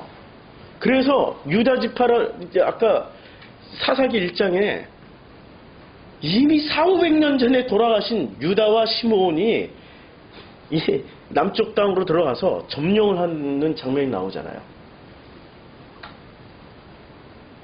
유다와 시므온이란 이름을 왜 거론을 했을까요? 여기 나오잖아요. 조상들에게 다 그 조상들에게 들어갔고, 그러니까 그 조상들의 이름으로 지금 점령하고 들어간 거예요. 유다와 시므온의 이름으로. 그렇죠? 그들이 갈 곳이 어디예요? 죽으면 조상들의 품으로 가는 거야. 죽으면 조상들의 품으로. 지금 우리가 생각하는 천국 개념하고는 완전히 다른 거죠? 조상들 품으로 가는 게 불만이 있으세요? 아니, 우리가 원하는 천국은 그래도 끝까지 그 천국을 가야 되는데, 그 수정같이 맑은 물이 흐르고, 천사들이 이렇게 날아다니고, 뭐 꽃밭하게 있고, 그거 다 볼 수 있어요. 제가 신비주의 할 때. 자, 이제 그 얘기를 1시간 동안 얘기하고, 자, 이 천국에 들어갑니다. 눈 감고 이제부터 천국을 상상해 보십시오. 자, 입신 들어갑니다. 입신 쫙 하면은, 진짜로 그거 체험하고 오는 사람들이 있어요. 막 꽃밭이 막 꽃이 막 살아서 웃고 얘기하고 새들이 날아다니면 하나님께 영광, 하나님께 영광하고 체험하고 오는 사람들이 있다니까요. 그게 전부 어디서 체험하는 거예요? 관념 안에서. 관념 안에서. 그게 진짜 천국이 될 수 있나요? 가짜, 그게 허상이라니까. 가짜라니까. 그런데 가면은 내 관념을 만족시켜주니까 나는 좋아. 그런데 그건 내 관념 안에서만 이루어지는 일이에요. 그게 허상이고 허구란 말이에요. 진짜 팩트로 넘어가야 된다. 사실을 살으라고. 사실을. 조상에게 돌아가요. 그 후에 일어난 다른 세대는 여호와를 알지 못하며 여호와를 알지 못했어요. 그 후에 일어난 다른 세대가 뭐예요? 이 광야 1세대. 그리고 여호수아 갈렙은 광야 1세대로 태어났지만 광야 몇 세대를 이끌었어요? 광야 2세대를 이끌었어요. 광야 2세대. 그 다음에 광야 2세대가 가나안 땅을 정복했어요. 그 다음에 태어난 세대는 여호와를 알지 못했다. 그러면 이때는 광야로 치면 광야 3세대. 그리고 가나안 1세대. 이해하시죠? 광야 3세대이지만 가나안 땅에 들어가서 최초의 사람들이 광야 1세대. 이 광야 1세대, 아니 광야 3세대, 가나안 1세대는 뭐를 몰랐어요? 예, 여호와를 알지 못했어요. 전쟁만 실컷 했지 뭐를 못 가르쳐 준 거예요? 여호수아가 전쟁은 이빠이 했는데 뭐를 전하지 못한 거예요? 전쟁은 이빠이 했어. 막 두드러 잡고 패고 죽이고 짓밟고 이런 건 열심히 했어. 여호수아가 이래서 뛰어난 지도자가 아니라고. 그러니까 여호수아 1장에 걱정이 되니까 강하고 담대해야 돼. 좌로나 우로나 치우치지 말아야 돼. 강하고 담대해야 돼. 좌로나 우로나 치우치지 말고 여호와가 명령한 대로 그 율법을 잘 따라야 돼. 이렇게 계속 확인시켜주는데 했냐 안 했냐 이거야. 못한 거라니까. 그 후에 일어난 다른 세대는 전쟁은 했지만 뭐를 못 전해줬어요? 여호와를 못 전해줬어. 여호수아가 자기 후세대한테 교회는 성장시켜줬는데, 교회는 대형 교회를 만들었는데 자기 아들에게 뭐를 못 물려준 거예요? 우리 회장님도 스토리 똑같잖아. 예, 순복음 회장님, 명성 회장님, 물론 명성 회장님 아들 하나님은, 예, 하나님이잖아요, 이름이. 하나님은 목사수를 받으셨지만 그의 비하인드 스토리는 잘 알고 있는 제가 있으니까. 뭐를 못 물려줬어요? 신앙을 못 물려준 거예요. 당대 때는 대형 교회를 만들었지만 신앙을 못 물려준 거예요. 자, 여호와를 알지 못하며 여호와께서 이스라엘을 위하여 행하신 일도 알지 못하였더라. 이렇게 되어버린 거예요. 그래서 이스라엘 자손이 여호와의 목전에 악을 행하여 바알들을 섬겨요. 이러면서 어떻게 돼? 예굽 땅에서 그들을 인도하여 내신 그들의 조상들의 하나님 여호와를 어떻게 해요? 버리고 다른 신들 곧 그들 주위에 있는 백성들의 신들을 따라 그들에게 절하여 여호와를 진노하게 하였으되 곧 그들이 여호와를 버리고 바알과 아스다로를 섬겼어요. 주로 어떤 부족들이 이렇게 했을까요? 끄트머리를 남겨놨잖아.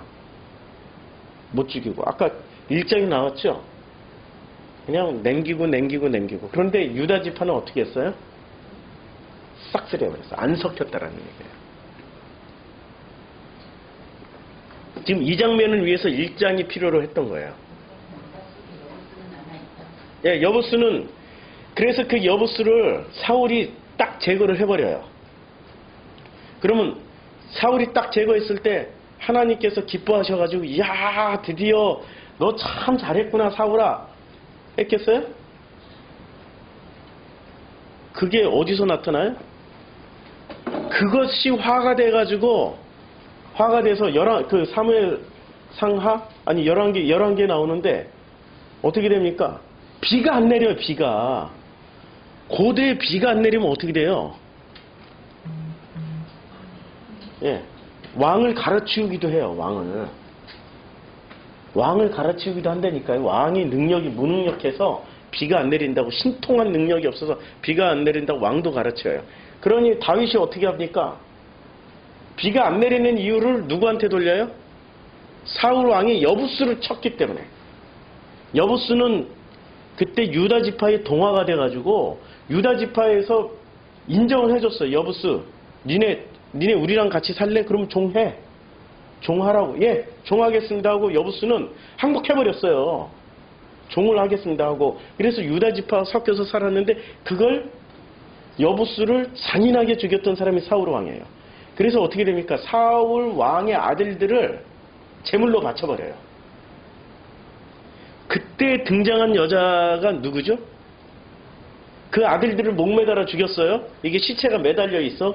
그 시체 앞에서 까마귀 떼를 쫓으면서 울며 불며 했던 여자가 있습니다. 이름이 뭐죠? 네, 저도 생각이 갑자기 안 나. 그 성경에 진짜 생각해보면 진짜 이런 여자의 스토리를 들으면은 너무너무 비참한 여자 둘이 나옵니다. 비참한 자기 아들들의 실체 앞에서 울며 불며 했던 거기에 그 붉은 배를 깔고 소복을 입고 앉아가지고 몇 날 며칠을 자기 아들의 죽은 시체 앞에서 까마귀 떼를 쫓아내요. 전에 한번 설교했는데 생각이 안 나요. 이게 큰일 났어요. 이제는 자꾸 이름을 까먹어요. 이게 이름 명사부터 까먹으면 치매가 온다라는 증세인데 자꾸 명사부터 까먹기 시작하네. 이 이름이 특이한 이름이라서 저도 기억하고 있었거든요. 한번 찾아보세요. 찾아보시면 자, 근데 그들이 여호와를 버리고 바알과 아스타롯을 섬겼으므로 그래서 결국에는 그 아들들이 죽여서 비가 내렸어요. 다윗이 위기를 모면을 해요. 위기는 모면하지만 이게 여부스 이야기예요. 여부스에 관련된 몇백 년 후에 그 일이 벌어지는 거예요. 사사기 다 지나고 사울왕 지나고 다윗 왕 때 이야기니까. 자, 그래서 이제 곧 바알과 아스타라를 섬겼으며 여호와께서는 어떻게 돼? 이스라엘이 진노하사 노력하는 자의 손에 넘겨주사 그들이 노력을 당하게 하심에 또 주위에 있는 모든 대적의 손에 팔아 넘기심에 그들이 다시는 대적을 당하지 못하였더라. 그들이 어디로 가든지 여호와의 손이 그들에게 재앙을 내리시니 곧 이제 어디를 가든지 이거는 지금 여호수아 때하고 완전히 지금 다른 내용이죠. 여호수아 때는 어떻게 돼? 어디를 가든지 내가 너에게 축복을 줄 거야 했는데 지금은 여호와를 버리고 누구를 숭배하기 시작했어요? 바알과 아스다로를 섬기니까 여호와의 손이 그들에게 어디를 가든지 재앙을 내려요. 곧 여호와께서 말씀하신 것 같고 여호와께서 그들에게 맹세하신 것과 같아서 그들의 괴로움은 심하였어요. 자, 여호와께서 사사들을 세우사 노략자의 손에서 그들을 구원하게 하셨으나 그 사사들에게도 순종치 아니하고 오히려 다른 신들을 따라 음행하며 그들에게 절하고 여호와의 명령을 순종하던 그들의 조상들이 행하던 길에서 속히 치우쳐 떠나서 그와 같이 그들이 조상처럼 안 살았단 얘기예요. 그래서 이제 첫 번째 이제 여호수아와 갈렙이 다 떠나고 광야 3세대 이제 가나안 1세대들이 어떻게 했어요? 바알과 아세드라로스를 섬길 때 하나님은 어떤 부족을 보내서 이제 괴롭히냐면은 자 여호와께서 가나안의 모든 전쟁을 알지 못한 이스라엘을 시험하려 하시며 가나안의 모든 전쟁은 누가 했어요? 부모 세대가 다 했어. 경험하지 못한 자녀들 세대가 드디어 일어났어요. 2장에서 그들은 여호와를 알지 못했어요.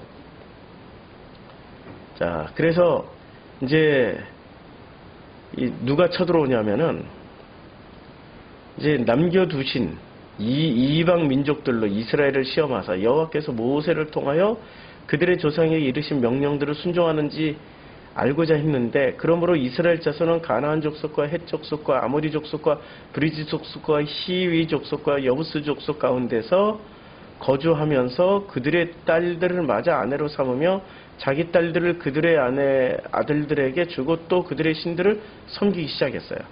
이스라엘 자손이 여호와의 목전에 악을 행하며 자기들이 하나님 여호와를 잊어버리고 바알과 아세라들을 섬기기 시작한 거예요. 섬겼어요. 이제 여호와께서 이스라엘에게 진노를 하셨어요. 그래서 누가 이제 등장을 합니까? 최초로 등장한 하나님의 심판 도구 누구예요?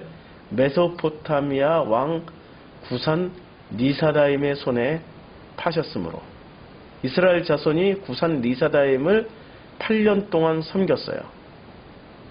8년 동안을 구산 니사다임의 손에 메소포타미아의 왕 메소포타미아는 어디 있죠? 메소포타미아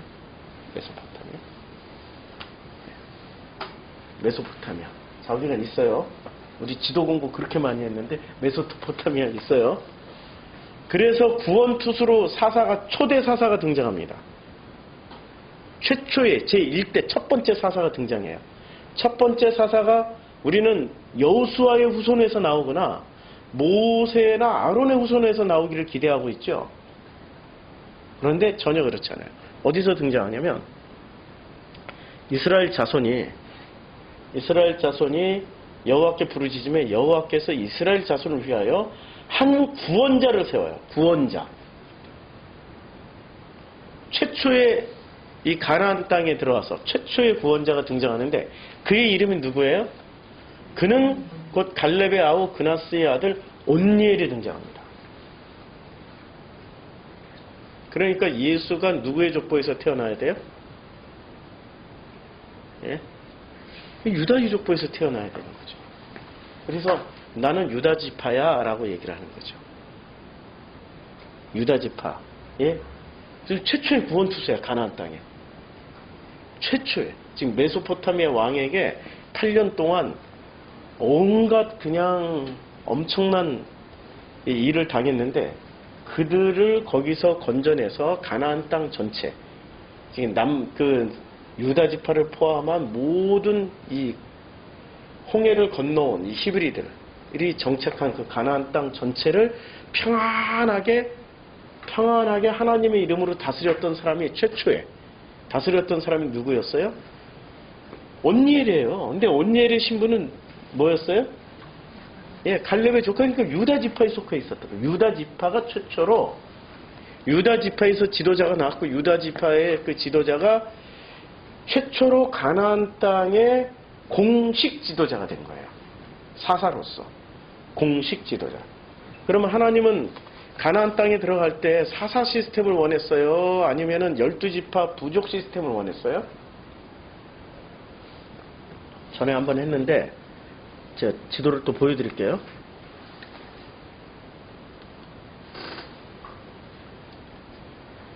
가나안의 12지파, 이거 해야 되는구나. 가나안의 12지파. 여기 딱 이제 떠요. 여기 보면은, 여기 보면은, 자, 요게 지금 1번, 2번, 아유, 헷갈린다. 딱 심플하게 보여주는 지파 12지파 딱 땅 배분 여기 있다. 요게 더 자 유다 지파, 그 다음에 단 지파, 에브라임 지파, 므낫세, 스불론, 아셀, 납달리, 므낫세 지파, 이사갈 지파, 갓 지파, 르벤 지파, 요렇게 지금 베냐민 지파 여기 있고 여부수 여기 이 여부수족이 여기 있어요. 그 유명한 여부수족이 여기는 그냥 한국 예? 기브온. 맞아. 기브온. 헷갈렸다. 기브온의 딸 미스바. 예. 서울의 첫. 예, 미스바. 미스바의 리스바. 기브온이래. 헷갈렸어요. 이제 나이 먹으니까 자꾸 이렇게 명사를 잃어버려. 자, 이렇게 정정을 해주세요. 그래야지. 이게 방송에 나가면 사람들이 실제로 그렇게 믿는다고요. 기브온입니다. 이게 여부수가 아니고 여부수의 타작마당 맞나? 예. 일단 제가 뒤죽박죽 섞여 있어요. 명사가 막. 자, 이렇게 보면은 여기에 각 지파들이 나눠졌고 이 지파에 하나님이 원하는 시스템은 뭐였어요? 요게 레위들이 들어가는 거였어요. 각 레위들이 들어가서 지파별로 하나의 국가를 세우는 게 아니라 어떻게 하라고요?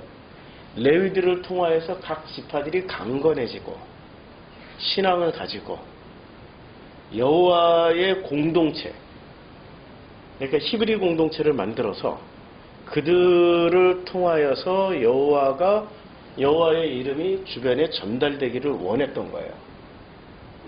하나님이 원했던 가장 이상적인 공동체는 중앙집권이 아니고 지방분권 형태의 정치 시스템이었고 신정일치가 아니라 황제나 왕을 세우면 항상 자신은 누구랑 동일시해요? 예, 신의 이름하고 동일시하니까 황제를 세우지 말고 왕을 세우지 말고 각 지파별로 이게 레위가 들어가는 거예요. 목사들이 들어가요. 목사들이 들어가서 성경을 가르치고 여호와를 가르쳐서 그들이 신앙 공동체가 되기를 원했던 거예요. 신앙 공동체. 그래서 광야에서 계속 성막을 중심으로 해서 무슨 훈련을 했어요? 지파별로 동서남북을 정해놓고 각자 자기 지파별로 훈련하고 자 이제 좀 살만하면 전부 일어나 불기둥이 또 이렇게 저쪽으로 옮겨 구름기둥이 저쪽으로 가면 그러면 전부 자 이제 행군하면은 전부 다 이게 몇백만 명이 이제 쫙 일어서가지고 쫙 가는 40년 동안 군사훈련을 받았단 말이에요. 군사훈련을 받는 그 중간 가장 한가운데 뭐가 있었어요? 성막이 있었고 성막에는 레위들이 섬기고 있었단 말이야.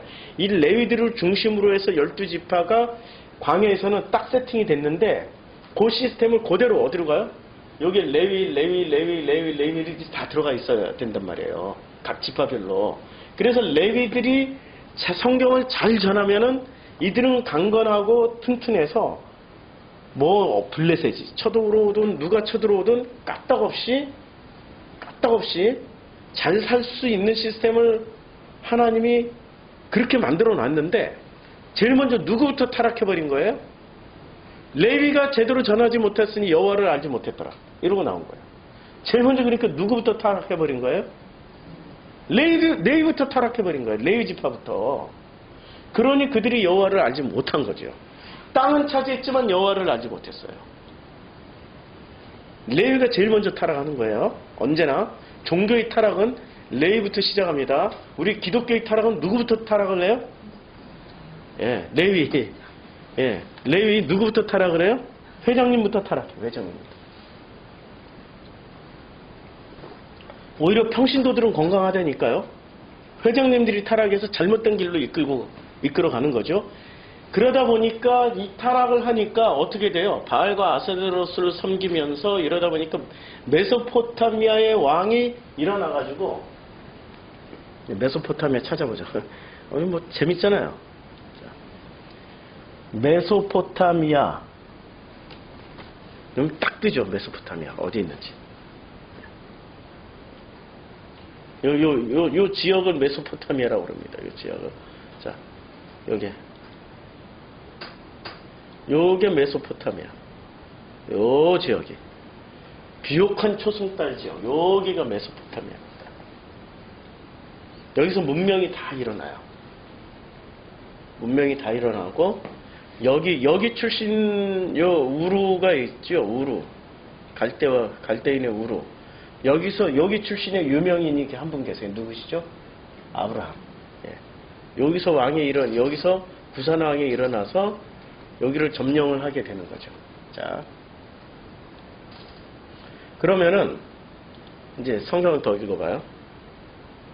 이제 갈렙이 일어나서 여호와의 영이 그에게 임하였으므로, 그가 누구죠? 온니엘. 그가 이스라엘의 사사가 되어 나가서 싸울 때 여호와께서 메소포타미아 왕 구산 리사다임을 그의 손에 넘겨주심에 온니엘의 손이 구산 리사다임을 이기니라. 그 땅이 평온한지 몇 년 동안 다스려요? 40년에 그나스의 아들 온니엘이 죽었더라. 최초의, 그러니까 이 가나안 땅에 들어간 12부족을 평안하게 40년간이나, 짧은 시간 아니에요. 40년간이나 평안하게 여호와를 섬기며 살 수 있도록 딱 만들어 온 지도자가 누구였어요? 온니엘인데, 온니엘은 갈렙의 후손이었어요. 그러니까 모세와 아론의 후손은 무슨 족속? 레위들은 타락했고, 그 다음에 여호수아의 후손들은 어떻게 돼요? 여호수아가 어느 지파죠? 예? 예, 아니에요. 예, 여호수. 아까 우리 읽었을 때 에브라임에다 묘자리 썼잖아요. 예. 아니, 그럼 물어보자고. 물어보면 돼. 요새 아주 그냥 너무 좋아. 여호수아는 어느 지파? 예? 여호수아가 어느 지파야? 에브라임. 자, 여호수아가 속한 지파 이름. 이 지도만 나오네, 전체로. 예. 여호수아가 속해 있는, 자, 여기 이스라엘의 영도자 여호수아의 이름을 따라, 자, 예, 베냐민 지파, 여기 컴퓨터 선교회. 에브라임 지파. 자, 여기, 예, 베냐민, 예, 에브라임 지파. 그래서 몇 자리를 에브라임 지파. 예. 떴죠? 그러니까, 그래서 몇 자리를 에브라임 지파에다 썼죠. 에브라임 지파에다. 예. 예. 그래서, 자, 다시 우리 본문으로 돌아옵시다. 마태복음 5장. 이제 땅을 기업으로 받을 것이며, 온유한 자는 복이 있나니. 온유가 뭐라고 그랬어요? 예, 지난번에? 뭐 그냥, 다, 심령이 가난한. 그 다음에, 어떻게 해야 심령이 가난해져요? 애통해야지. 직면하면은. 예. 그리고 온유는 어떻게 이루어져요? 직면을 하다 보니까, 애통하다 보니까, 자기 있는 것, 비워지면 온유해져요. 천하의 나쁜 놈도, 천하의 나쁜 놈이에요. 이 나쁜 놈을 좋은 사람 만들려면 어떻게 해야 돼요? 계속 좋은 말을 많이 해주면 좋은 사람이 되나? 얘 고난 속에다 집어넣어버리면 돼. 자기 생각으로 못 살게 고난 속에다 집어넣으면은 이리 치우고 저리 치우고 이리 맞고 저리 맞고 두드러 맞고 터지고 깨지고 하다 보면은 어떻게 해져요? 나보다 센 놈이 세상에는 수두룩 빡빡이네. 다 나보다 세구나. 잘못 건드렸다 큰일 나겠다 야. 이걸 철저하게 깨닫게 되면 언제나 어떻게 돼요? 온유해져. 온유해진다니까. 센 자녀일수록 어떻게 하면 돼요? 고난 속에 확 집어넣어. 아니, 센 자녀, 그래도 우리 자녀는 세지 않아요. 그냥 맨날 집에만 있고 착해요. 그놈이 센 거야, 그놈이. 그놈이 고집이 센 거야. 맨날 나와서 싸우는 놈은 센 놈이 아니에요. 자꾸 싸우다 보면 자기보다 센 놈을 늘 만나거든? 근데 많이 싸운 놈은 나중에 이렇게 겸손해져. 잘 보시라고. 우리 어렸을 때, 진짜 어렸을 때 그냥 완전히 이상한 놈들 있잖아요. 껌 좀 씻고 다니고. 이런 애들이 나중에 커서 보면 오히려 걔네들이 더 순한 애가 돼 있고, 남찬히 앉아서 공부만 했던 놈들이 판검사가 되면 어떻게 돼요? 권력을 가지면 그때부터 얘네들은 무서워져요. 이상해진다니까요? 이거 누가 센 거예요? 어렸을 때 막 이거 휘두르고 다니는 애들이 센 게 아니라 얌전히 있는 애들이 무서운 애들이에요. 센 놈이에요. 이런 애들은 어떻게 해야 돼요? 마음이 온유하게 만들기 위해서 고난. 고난 속에 들어가면은 다 비워져서 온유해져요. 그때 뭐를 받아요? 땅을 기업으로 받는. 그러니까 잘 보시라고. 이스라엘 백성이 땅을 기업으로 받기까지의 과정을 보시라고요. 뭐 하면서 땅을 기업으로 받아요? 광야의 고난을 통해서 광야의 고난은 비교가 안 돼. 가나안 땅 들어가는 순간부터 뭐가 시작돼요? 전쟁을 하는 과정에서 땅을 찾잖아요. 땅을 차지하잖아요. 전쟁하고 광야에서는 그냥 전쟁 훈련만 했어. 이것만 했다고요. 광야에서는 일어나 그러면 일어나고 앞으로 전진하면 전진하고 이게 제식 훈련만 했어요. 그런데 여호수아와 갈렙이 지도자가 되면서 가나안 땅에 들어갔을 때는 제식 훈련하던 세대는 다 죽었어. 그 후에 2세대가 들어갔을 때는 정말 살육에 팔다리가 잘려나가고 옆에서 사람이 죽고 이런 것을 수도 없이 경험하는 거예요. 땅은 어떻게 해서 차지하게 됐어요? 지금 예수님이 말할 때는 철저하게 구약 성경을 배경으로 해서 산상수훈을 말씀하신 거죠. 관념으로 말씀하신 게 아니란 말이에요. 그러면 땅을 차지하는 그 싸움의 과정을 뭐라고 그런 거예요? 그게 온유야. 완전히 지금 개념이 뒤집어지지 않고서는 이해를 할 수 없는 내용이란 말이에요. 그래서 지난 시간까지 연결해서 들어보세요. 지난 시간 다시 한번 연결해서 들어보시라고. 내 안에 있는 그 디글디글한 카르디아, 이게 지금 카르디아에서 쓰고 있단 말이에요. 이 온유란 단어로 카르디아의 디글디글하는 마음이 두 개가 있었다 그랬죠. 푸뉴마가 있고 카르디아가 있는데, 푸뉴마에는 붙는 단어에 따라서 푸뉴마는 중립지대니까 푸뉴마 하기오스 하면은 이건 순수한 마음이 되고, 푸뉴마 아카달토스 하면은 더러운 마음이 되는 건데, 이건 중립지대의 푸뉴마는. 그래서 푸뉴마 아카달토스는 더러운 마음을 귀신이라고 번역을 한 거고, 푸뉴마 하기오스 하면은 순수한 마음이니까 성령이라고 번역을 한 거예요. 근데 카르디아는 중립지대가 아니야. 이미 뭔가가 바글바글 디글디글한 거예요. 뭐로? 내 마음속에 지금 전쟁이 끊임없이 일어나고 있는 거예요. 끊임없는 전쟁이 왜 일어나야 돼요? 그게 땅을 차지하기 위한 과정이에요. 우리 마음이 괴로워서 죽을 것 같아요. 마음이 괴로워서 죽을 것 같아요. 죽을 것 같아요. 막 죽어버리고 살고 싶어 막. 이런 사람들은 지금 뭐를 지금 약속이 된 거예요? 네가 곧 땅을 받겠구나. 네가 곧 땅을 받겠구나. 지난 시간하고 연결해서 들으시라고요. 연결해서. 지금 그 땅을 받는 과정이 뭐예요? 전쟁을 통해서 받잖아요. 지금으로 치면은 우린 전쟁하면 안 돼요. 사람 죽이면 안 된다고. 큰일 나. 그 전쟁이 어디서 이루어지는 전쟁이냐고요. 내 마음에서 일어나는 전쟁이라고요. 내 마음에서 엄청난 갈등과 부딪힘과 소용돌이 그러니까 일어나면은 내가 그 땅을 기업으로 받겠구나. 이 부동산을 기업으로 받는 게 아니라 부동산을 기업으로 받는 게 아니라 뭐를 받아요? 하나님이 약속한 그 땅, 조상에게로 돌아갈 그 땅, 조상들이 차지했던 그 땅, 그 땅의 의미를 찾아보세요. 각자 다 다를 테니까. 땅을 기업으로 받게 될 거예요.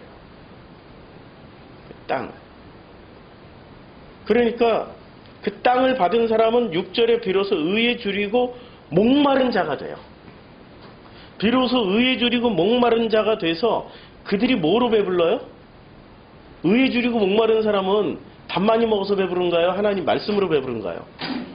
하나님이 주시는 그 양식, 그 말씀으로 배가 부르기 시작하게 된다고요. 그러니까 말씀이 언제 들어와요? 심령이 가난해져야 되고 애통해야 되고 땅을 기업으로 받게 되는 그 순간부터 비로소 의에 줄이고 목마르기 시작할 때 그들이 하나님의 말씀으로 배부르게 되는 거죠. 배부르게 하나님의 말씀이 채워지고 하나님의 양식으로 넉넉하게 배부른 사람들은 그때부터 뭐가 시작돼요? 긍휼함이 시작돼요. 그건 뭐 눈물이 나고 긍휼함이라는 게 내 자녀를 보면 긍휼함 때문에 눈물이 나. 그전에는 넌 어떻게 하다가 넌 이런 게 아니고 넌 신천지 가가지고 대학을 가더라도 왜 그래 불교 대학 가가지고 이런 마음으로 안 보고 뭐로 봐요? 긍휼함으로 보는 거예요. 긍휼함. 내 남편도 긍휼함으로 보고 내 아내도 긍휼함으로 보고 긍휼함이 시작되는 거예요. 하나님 말씀이 들어온 증거가 하나님 말씀으로 배부른 증거가 뭐로 나타나면 긍휼하면은 아파요 안 아파요? 긍휼하면 진짜 아프다니까. 아니 이게 지금 여기서 안 아픈 장면이 하나도 없어. 심령이 가난해지는 것도 아파요. 애통도 직면해야 되니까 아파요. 온유함을 위해서 전쟁을 벌이니까 아파요. 이렇게 아프고 아픈 사람들이 비로소 누구의 아픔을 봐요? 내 이웃, 나와 내 이웃의 아픔을 보기 시작한다고요. 그래서 긍휼함이 시작돼요. 사이코패스는 긍휼함이 없어요. 공감 능력이 없기 때문에. 공감 능력이 있을 때 비로소 긍휼함이 생기는 거예요. 그러니까 산상수훈의 핵심 키워드는 뭐예요? 마음이 비워지고 심령이 가난해지고 애통하는 사람이 되고 온유한 자가 되고 의에 줄이고 목마른 자가 돼서 배가 부르고 이런 모든 과정은 무엇을 위해서 존재하는 거예요? 공감 능력. 로고스라는 건 모든 사람들이 이해할 수 있는 보편 원리입니다. 로고스라는 건 이 로고스라는 단어를 썼을 때 그리스 헬라어를 쓰던 사람들에게 이 로고스라는 단어를 썼을 때는 모든 사람들이 보편적으로 이해할 수 있는 최고의 원리예요. 그 최고의 원리를 지금 뭐로 소개하고 있어요? 공감 능력이에요. 이 땅에서 가장 공감 능력이 없는 집단이 어디인 줄 아세요? 예? 우리 회장님들이 계시는 대형 상회들. 그분들이 가난한 자, 핍박받는 자, 힘든 사람들을 위해서 피켓 들고 나오나요? 동성애 반대 피켓 들고 나오나요? 이슬람 반대, 난민들 절대 안 돼. 예멘 난민 다 추방이야! 이러고 피켓 들고 나오는 사람들이 대형 상회의 분들이 피켓 들고 나오는 거죠. 공감 능력이 없는 거예요, 지금. 이건 성경의 종교가 아니에요. 이거는 그냥 무슨 이상한 타종, 예수 이름 사용하는 타 종교야. 그래서 우리 목사들이 가끔 설교할 때 그러시더라고. 스라고 그러죠. 기분 나빠서 님자 안 붙이고 스. 스들이 뭐 스놈들이 막 이러고. 저는 이제 교회자 붙이기 싫어. 그냥 상회. 종합상회잖아요. 뭐 별의별 짓 다 하잖아. 종합상회. 그분들은 기독교 아니에요. 성서의 종교가 아니니까. 성서를 단 요만큼도 이해를 못하는. 전부 자기식으로 해석을 해버렸어요. 성서를 통해서 나오는 최고의 키워드가 뭐예요? 상회분들은 충성, 복종, 맹종, 하나님 앞에 충성하고 교회 앞에 충성하면 뭐가 온다고 그랬어요? 복이 옵니다. 그분들이 얼마나 한 150년, 한국교회 150년 동안 얼마나 이 갈고 닦은 실력들이 축적이 돼가지고, 할렐루야! 복 받을지어다!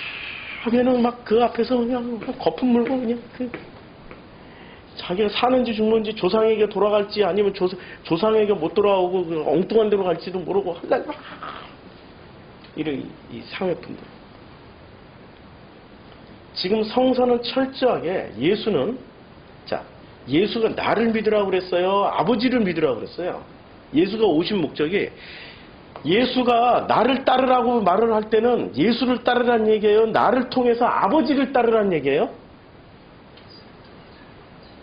철저하게 예수는 통로 역할만 하시다 가셨어요. 성경을 잘 읽어보면. 그래서 예수가 소개한 그 아버지와의 관계 회복을 하라고 지금 이 산상수훈 얘기를 하고 있는 거예요. 이스라엘 사람들에게 이때 당시 예수 당시의 유대인들에게 내가 지금 하고 있는 이 모든 산상수훈 내용은 너희들이 심령이 가난해지고 애통하는 마음을 통하여서 온유한 자가 되어서 땅을 겹으로 받게 되면 그때부터 의에 줄이고 목마른 자가 되어서 너희들이 하나님 말씀을 받게 될 거야. 그러면 그 하나님의 말씀을 통해서 긍휼한 마음이 생기기 시작하면은 너희도 긍휼함을 받게 돼. 누구의 긍휼함? 아버지의 긍휼함을 받게 돼. 그래서 긍휼함을 자꾸 긍휼해야 하고 긍휼함을 받게 되면 어떻게 돼요? 마음이 청결한 자가 되는 거야. 그들이 비로소 하나님을 보게 되고 그리고 하나님을 보는 사람들은 평강을 평화가 오는 거야. 그들이 비로소 하나님의 아들이야. 관계회복이 됐다는 얘기예요. 이걸 얘기해주는 내용인데 지금 상회분들은 어떻게 하세요? 화평을 이루는 게 아니라 전쟁을 일으키냐. 반대, 결사 반대. 난민 반대, 이슬람 반대, 동성애 반대. 뭐 다 반대야 그냥 다 반대. 권력만 바뀌면 다 반대야. 권력만 바뀌면. 자기네들 마음에 안 드는 권력만 생기면 다 반대. 빨갱이 반대. 다 반대. 화편이 어딨냐고 지금. 산상수훈을 살아가라고. 간디가 다시 와도 한국교회 산상수훈 읽어주고 한국교회 여러분 산상수훈대로 좀 살아보세요. 이러실 것 같아요.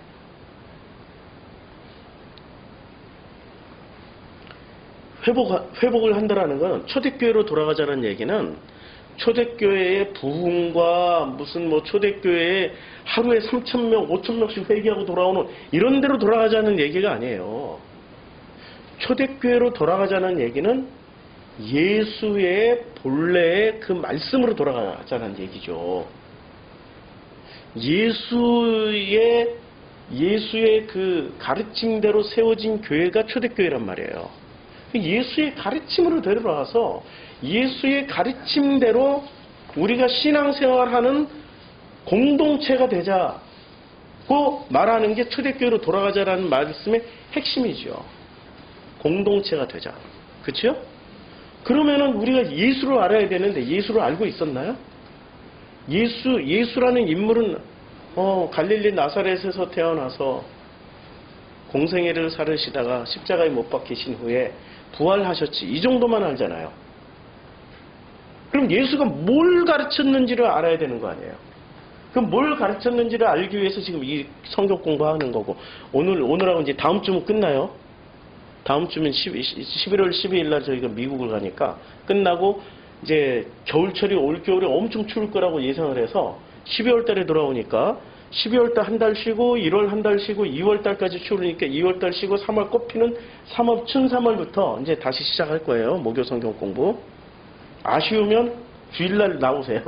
근데 주중에 성경 공부는 수요 성경 공부는 계속 할 거예요. 추워도 계속 할 건데 이 목요 성경 공부는 이제 당분간 쉴 거예요.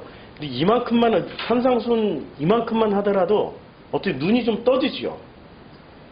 눈이 떠서 보여지는 거죠. 예수가 오셔서 하셨던 말씀 중에 핵심 키워드는 뭔지 아세요? 핵심 키워드. 예. 핵심 키워드는 이거예요. 그냥 너희가 장터에 앉아서 슬피 울어도, 이거 어디서 나오죠? 그 말씀이? 예. 우리 마태복음 나오는데, 그 어린아이가 장터에 앉아서 피리를 불어도, 피리라고 치면 나오나? 피리를 불어도, 예. 여기 있네. 마태복음 11장 17절 여기 있네요. 이르되 우리가 너희를 향하여 피리를 불어도 너희가 춤추지 않고 우리가 슬피 울어도 너희가 가슴을 치지.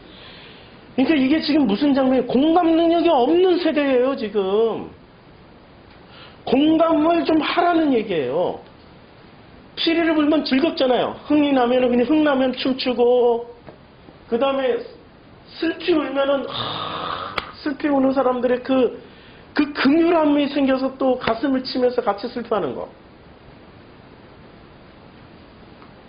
제가 여행을 다니면 이제 이게 길거리 공연 같은 거 굉장히 많이 하거든요. 이 세계 곳곳에. 우리 한국은 길거리 공연이 별로 없어서 그런데 길거리 공연 하면은 이제 유럽에서 길거리 공연 많이 하거든요. 이 길거리 밴드가 나와서 공연하면은 제일 먼저 누가 나와서 춤출까요? 예? 어른들이 나와서 춤출까요? 애들이 나와서 춤출까요? 애기들이 나와서 막 이래 춤도 못 추는데 막 이렇게 뛰어 막 이렇게 뛰면서 춤을 춰. 그래서 예수가 뭐라고 그래요? 공감 능력 갑이 누구예요? 공감 능력 갑이 어른이에요, 애들이에요? 그러니까 너희가 어린아이와 같아야 천국에 들어갈 거야. 그 말의 핵심이 어린아이처럼 순수해야 되나 뭐 해야 되나 헷갈리지 마시고 딱 하나예요. 공감 능력 갑이 애들이에요. 즐거우면 체면 같은 거 없어. 막 춤추고 놀아. 어떤 애기는 진짜 막 5살이나 아니면 4살 기저귀 차는데 막 이러고 막 뛰어. 자기가 즐거우니까. 그러면 엄마 아빠가 울면 제일 먼저 옆에서 같이 울어주는 넘버원이 누구예요? 애들이 그냥 아무 까닭 없이 엄마가 우니까 엄마 울지 마 하고 같이 울잖아. 공감 능력에 지금 성경은 예수는 이르되 우리가 너희를 향하여 피리를 불어도 너희가 춤추지 않고 우리가 슬피 울어도 너희가 가슴을 치지 아니하였다 함과 같다. 누가복음서 이렇게 비유하건대 아이들이 장터에 앉아 서로 불러 이르되 우리가 너희를 향하여 피리를 불어도 너희가 춤추지 않고 우리가 곡하여도 너희가 울지 아니하였다. 이 세대 자체가 그렇다는 얘기예요. 예수 시대도 그랬고 지금도 이 공감 능력이 가장 떨어지는 집단이 상회분들이 가장 떨어져요. 대형 상회분들이. 우리가 지나왔던 신앙생활 했던 분들을 보시라고요. 일단 신천지 저것들 다 죽어야 돼. 이 같은 사람들끼리 그렇게 그리고 어떻게 그런 얘기를 할 수 있어? 저것들 다 짓밟아야 돼. 사람으로 안 본다니까요. 어디 이단 내 아들이 내 딸이 너 사귀는 남자가 그래 인물도 좋고 야 사진이 인물도 좋고 직업은 뭐니 대기업에 다녀 야 잘했다 근데 종교는 뭐니 근데 애석하게도 신천지 다녀 그만다 전부 뭐로 판단해요? 마음으로 판단하지 않고 뭐로 판단하냐면 편 가르기로 다 판단하는 거죠. 누구한테 배운 거예요? 회장님들한테 잘못 배운 거지. 성경은 절대 그렇게 얘기하지 않아요.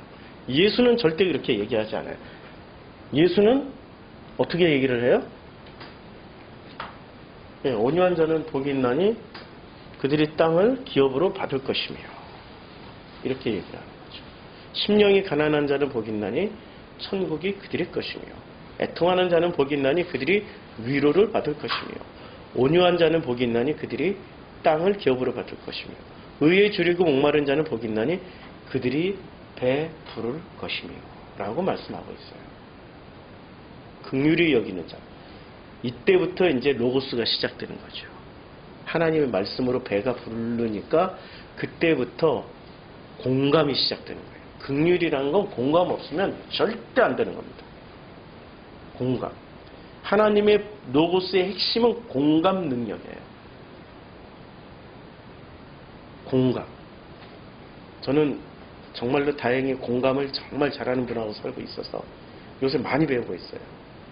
공감을 참 많이 해줘요. 그래서 저한테 이래요.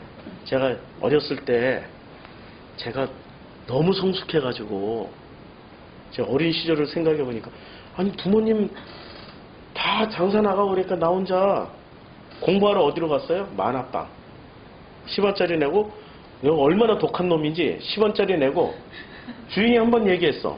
넌 나갔다 들어오면 10원짜리 다시 내야 돼. 10시에 가면은 저녁 10시까지 버티건 화장실도 안 가, 물도 안 마셔, 밥도 안 먹어. 점심, 저녁 다 건너뛰고 엄마가 부르러 올 때까지 앉아가지고 만화책 보고 있어. 독한 놈이야, 제가.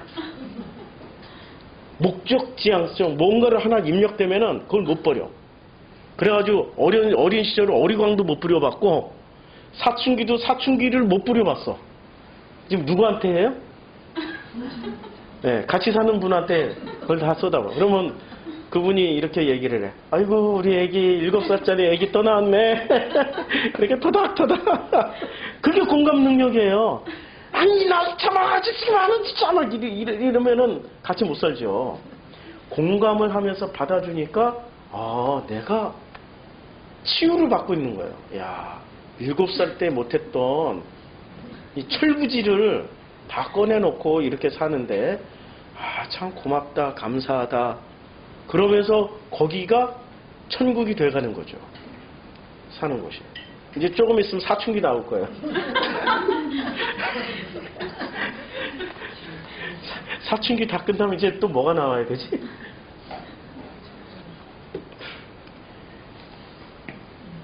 어렸을 때는 그 순서를 다 밟고 크는 게 좋은데 철부지는 철부지가 다 나와야 되고 철부지 때는 사춘기 때는 사춘기가 다 나왔어야 되는데 저는 그걸 못 해버린 거예요.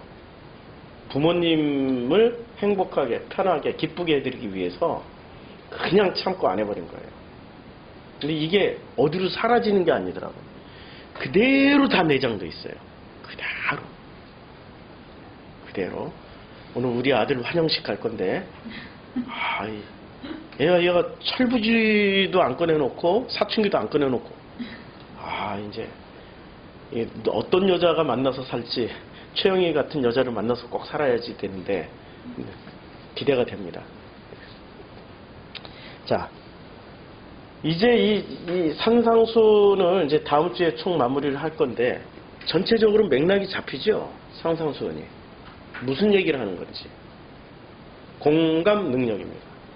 제가 옛날에 했던 2014년도에 했던 상상수훈은 이렇게 풀어내질 않았어요. 답을 드렸어요. 그거 읽으면 지식이 막 쏟아져요. 와, 헬라어에 이런 뜻이 있었더니, 와, 히브리어에 이런 뜻이 있었더니, 열심히 메모해가지고 어디다 써먹어요? 써먹어. 말 안 들으면 이것도 몰라 하고 뭐가 나와요? 공감 능력이 나오는 게 아니라 지식의 폭력이 나와요. 그것을 제가 되돌아보니까 뭘 잘못했지 봤더니 지식을 많이 하는 사람일수록 지식의 폭력을 휘두르지 공감을 하질 않아요. 아는 거 있으면 꼭 써먹으려고 그러잖아. 너는 이것도 몰라. 이게 지식의 폭력이거든. 야, 진짜 무식하다. 야. 니네 상회 회장님은 뭘 가르쳤냐. 야. 우리 상회 회장님은 이런 거 가르친다. 이거 한번 들어봐라. 야. 이러고 막 듣기 싫어 죽겠는데 이게 카카오톡으로 계속 문자 막 동영상 계속 보내. 이게 뭐죠? 폭력이라니까요. 공감을 공감해주면 그거 안 해도 그냥 교회에 나와요. 같이 따라 나와. 너는 사람이 좀 다르다야. 상해 사람들하고 다르다. 니네 상해는 어떤 상해인지 한번 구경 가자. 이러고 온다니까요. 성경은 지금 예수는 산상수훈의 핵심 키워드는 긍휼이에요. 이 긍휼을 위해서 다 달려오잖아요, 지금. 긍휼히 여기는 자는 복이 있나니 그들이 긍휼히 여김을 받게 돼요. 그러니까 공감 능력입니다.